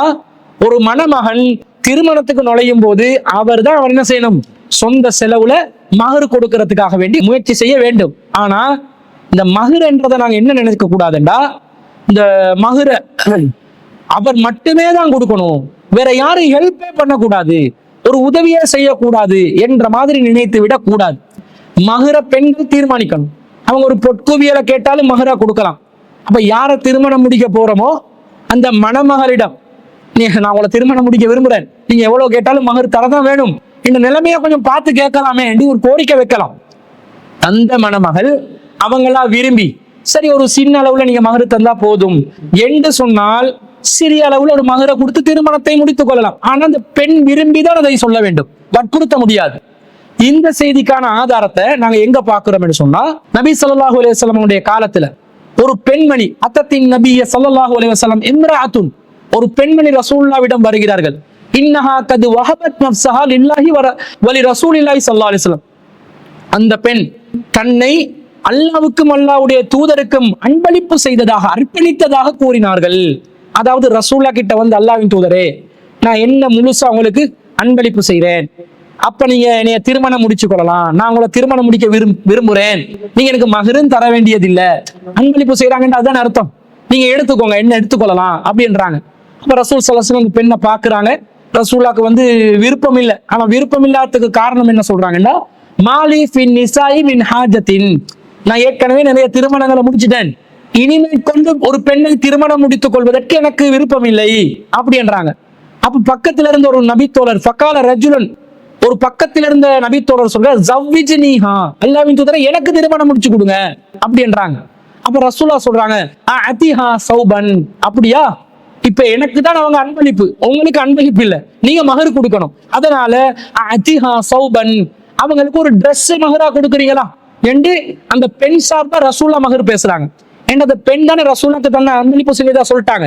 இப்ப ரசூலுல்லாஹ் திருமணம் முடிக்கல, ஆனா பொறுப்பெடுத்துட்டாங்க. ஏன்னா அந்த பெண் வந்து ரசூலுல்லாஹ்க்கு முழுசா பாரத்தை கொடுத்துட்டாங்க, ஒப்படைச்சிட்டாங்க பொறுப்பை. அப்ப ரசூலுல்லாஹ் சொல்றாங்க அந்த பெண் சார்பாக, நீங்க ஒரு ஆடையை கொடுங்க. அவர் லா அஜிது, எனக்கு எதுவுமே இல்லை. அப்ப இன்னொரு அறிவிப்புல வருது, அல்லாஹ்வுக்கு வேற வேட்டி இருக்கு, அவருக்கு மேலாடை இல்ல, வேட்டி மட்டும் இருக்குது. அல்லாஹ்வுக்கு வேற வேட்டி இருக்குது, கொடுக்கவான்னு கேட்கிறாங்க. ரசூலுல்லாஹ் சொல்றாங்க, வேட்டியை கொடுத்தா உனக்கு ஆடை இல்லை, அது அவளுக்கு கொடுத்தா அவளுக்கு எந்த புரோசனமும் இல்லை, உன்ன வேட்டியை வச்சு அவ என்ன செய்ய, கொடுத்தா உனக்கு நஷ்டம், நீ அம்மனமா திரிய வேண்டி வந்துடும், அதனால வேட்டியை கொடுக்காத வேற ஏதாவது பாரு அப்படி என்று சொன்னோன்னே அவரு போறாரு. போயிட்டு வீட்டுல தேடி பார்க்கறாரு, ஒன்றுமே இல்லை, வந்து முகம் அப்படியே வாடி, மகரு கொடுக்கறதுக்கு எதுவுமே இல்லை. அவர் எவ்வளவு வறுமையில இருக்கிறாருன்னு பாருங்க. ரொம்ப கஷ்டத்துல முகம் வாடி இருக்கும்போது ரசூலுல்லாஹ் சொல்றாங்க, அதிஹா வலு ஹாத்தமன் மின் ஹதீதின், ஒரு இரும்பிலான ஒரு மோதிரத்தையாவது நீ மகராக கொடுக்கலாமே என்று சொன்னோன்னே, அது அவருக்கு ரொம்ப கஷ்டத்தை ஏற்படுத்தி, இரும்புல மோதிரம் கூட இல்லை கொடுக்கறதுக்கு, ரொம்ப கஷ்டப்படுறாரு. அப்ப ரசூல் அவரை பார்த்து, மா மஅக மினல் குர்ஆன், சரி முதல்ல ஆடையே கொடுக்க சொன்னேன், முடியாதுன்றாய், ஏதாவது இருக்குதான்னு பார்க்க சொன்னேன், இல்லை என்றாய், வேட்டியை தான் கொடுப்பேன்றாய், அது சரி வராது, வேற எதுவும் இல்லை என்கிறார். சரி ஒரு மோதிரத்தையாவது கூட, அதுவும் இல்லை என்கிறார். அப்ப நபி ஸல்லல்லாஹு அலைஹி வஸல்லம் கேக்குறாங்க, மா மஅக மினல் குர்ஆன், குர்ஆன்ல என்ன இருக்குது, ஏதாவது சூறாக்கள் தெரியுமா அப்படின்னு கேட்டோன்னா அவர் சொல்றாரு, கால கதா வ கதா, இது தெரியும் என்றாங்க. அப்ப ரசூலுல்லாஹ் சொல்றாங்க, ஃபக்கது ஸவ்வஜ்துகஹா பிமா மஅக மினல் குர்ஆன், உங்களுக்கு குர்ஆன்ல எது தெரியுமோ அந்த சூறாக்களை நீங்கள் அந்த பெண்ணுக்கு மரணம் செய்து கொடுக்க வேண்டும் என்ற அடிப்படையில் உங்களை நான் திருமணம் முடித்து வைக்கிறேன் என்று நபி ஸல்லல்லாஹு அலைஹி வஸல்லம் அவர்கள் அந்த ஏழை நபி தோழரை திருமணம் முடித்து வைத்தார்கள் என்ற செய்தியை சஹல் இப்னு சஅத் ரலியல்லாஹு அன்ஹு அவர்கள் அறிவிக்கிறார்கள். சஹீஹுல் புகாரிலே 5029வது செய்தியா பார்க்கிறோம். அப்ப இந்த செய்தியில என்ன விளங்குது, ஒருத்தர் திருமணம் முடிப்பதற்கு இருப்பதாக இருந்தால் அவர் மகரை தயாரிச்சு கொள்ளணும். 10 வருஷம் வேலை செய்யற அளவுக்கு மூசா அலைஹிஸ்ஸலாம் எல்லாம் முயற்சி செஞ்சாங்க. ஆனா இந்த செய்தி என்ன வருது, அவருக்கு எதுவுமே இல்லை, ஆனா திருமணத்துல தேவை இருக்குது.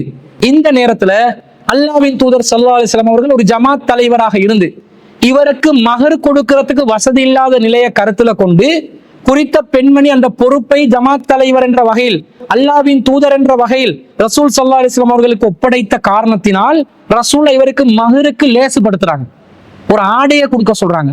முடியல் என்று சொன்ன உடனே ஒரு மோதிரம் என்றாங்க, முடியல் என்று சொன்ன உடனே குர்ஆன்ல சில வசனங்கள் என்று இந்த மகர் விஷயத்துல ஒரு உதவியைத்தானே ரசூல் ஸல்லல்லாஹு அலைஹி வஸல்லம் அவர்கள் செய்திருக்கிறார்கள். திருமணம் முடித்து வைத்தார்களா இல்லையா, அதை அந்த பெண் சம்மதித்த காரணத்தினால், அல்லாஹ்வின் தூதரிடம் அந்த பெண் பொறுப்பு கொடுத்த காரணத்தினால் ரசூலுல்லாஹ் அந்த பெண் சார்பாக அந்த மகரை குறைப்பதற்கு, மகருடைய விஷயத்துல தீர்மானம் எடுப்பதற்கு ரசூல் ஸல்லல்லாஹு அலைஹி வஸல்லம் அவர்கள் அதிகாரம் படைத்தவர்களாக மாறுகிறார்கள். அந்த நபி தோழர்களுக்கு ரசூல் அந்த அதிகாரத்தை வைத்து மகருக்கான உதவியை செய்தார்களா இல்லையா? அப்ப மகருக்கு உதவி செய்யலாம், நாங்களாத்தான் முடிவு செய்யணும், மகரை நாங்களாத்தான் கேட்கணும். முடியலையா, பெற்றோர்கள் இல்ல உறவினர்கள் உதவி செய்யலாம், நண்பர்கள் உதவி செய்யலாம். வரதட்சணைக்காக பெண்களுக்கு நிறைய பேர் உதவி செய்யறாங்க. ஆனா அல்லாஹ் தஆலா மகரு கொடுப்பதற்கு தான் ஆண்களுக்கு கட்டளை இடுகிறார். அப்ப ஆண்களுக்கு மகர் கொடுக்கறதுக்கு யாரும் உதவி செய்யறதுல எந்த தவறும் வராது. இது மார்க்கம் தடுக்கப்பட்டதா வராது, ஆகாது. அல் குர்ஆன்ல 24வது அத்தியாயத்துல 32வது வசனத்துல அல்லாஹ் சொல்கிறான்,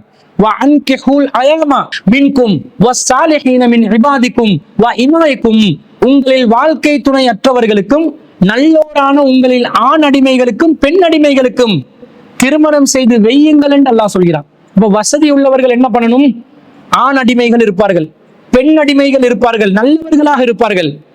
வாழ்க்கை வசதி அற்றவர்கள் இருப்பார்கள், அவர்களுக்கு அல்லாஹ் சொல்கிறான் வசதி படைத்தவர்கள் திருமணம் முடித்து வையுங்கள் என்று. அப்ப திருமணத்துல வசதி இல்லாதவர்களாக ஆண்கள் இருக்கிறார்கள். எதுக்கு வசதி இல்லை? மகர் கொடுக்க வசதி இல்லை, வலிமாக்கு வசதி இல்லை. அப்ப வசதிக்கு திருமணத்துக்கு ஹெல்ப் பண்ணுங்கடா. வசதி உள்ளவர் எதுக்கு ஹெல்ப் பண்ணணும்? மகருக்கு ஹெல்ப் பண்ணலாம், வலிமாக்கும் ஹெல்ப் பண்ணலாம் என்றது விளங்குது. ஆனா மாமனார் கிட்ட ஹெல்ப் கேட்டா வரதட்சணை ஆகிடும். இது மாமனார் அல்லாத வேற ஆட்கள் என்ன செய்யணும்? அந்த உதவியை செய்யணும். ஏண்டா திருமணத்துக்கு நிபந்தனை போட்டு யாராவது உதவி கேட்டா அது சீதனமாகிடும். எனவே மாமனார் தரப்பு அல்லாத வேறு தரப்பினர்கள் என்ன செய்யலாம்? அந்த மணமகனுக்கு மகருக்காகவும் வலிமாவுக்காகவும் உதவி செய்யலாம் என்றதும் இந்த வசனத்திலிருந்து நாங்கள் விளங்கிக் கொள்கிறோம். எனவே சகோதரர் கேட்ட கேள்வியில மகரை அவரவர் தான் கொடுக்கணும், அதற்காக அவரவர் தான் பாடுபடணும், தியாகம் செய்யணும், உழைக்கணும். அல்லாஹ் தஆலா பரக்கத்துடைய வாசலை திறந்து வைப்பான். ஆனா திருமணம் ரொம்ப தேவைப்படுகிறது.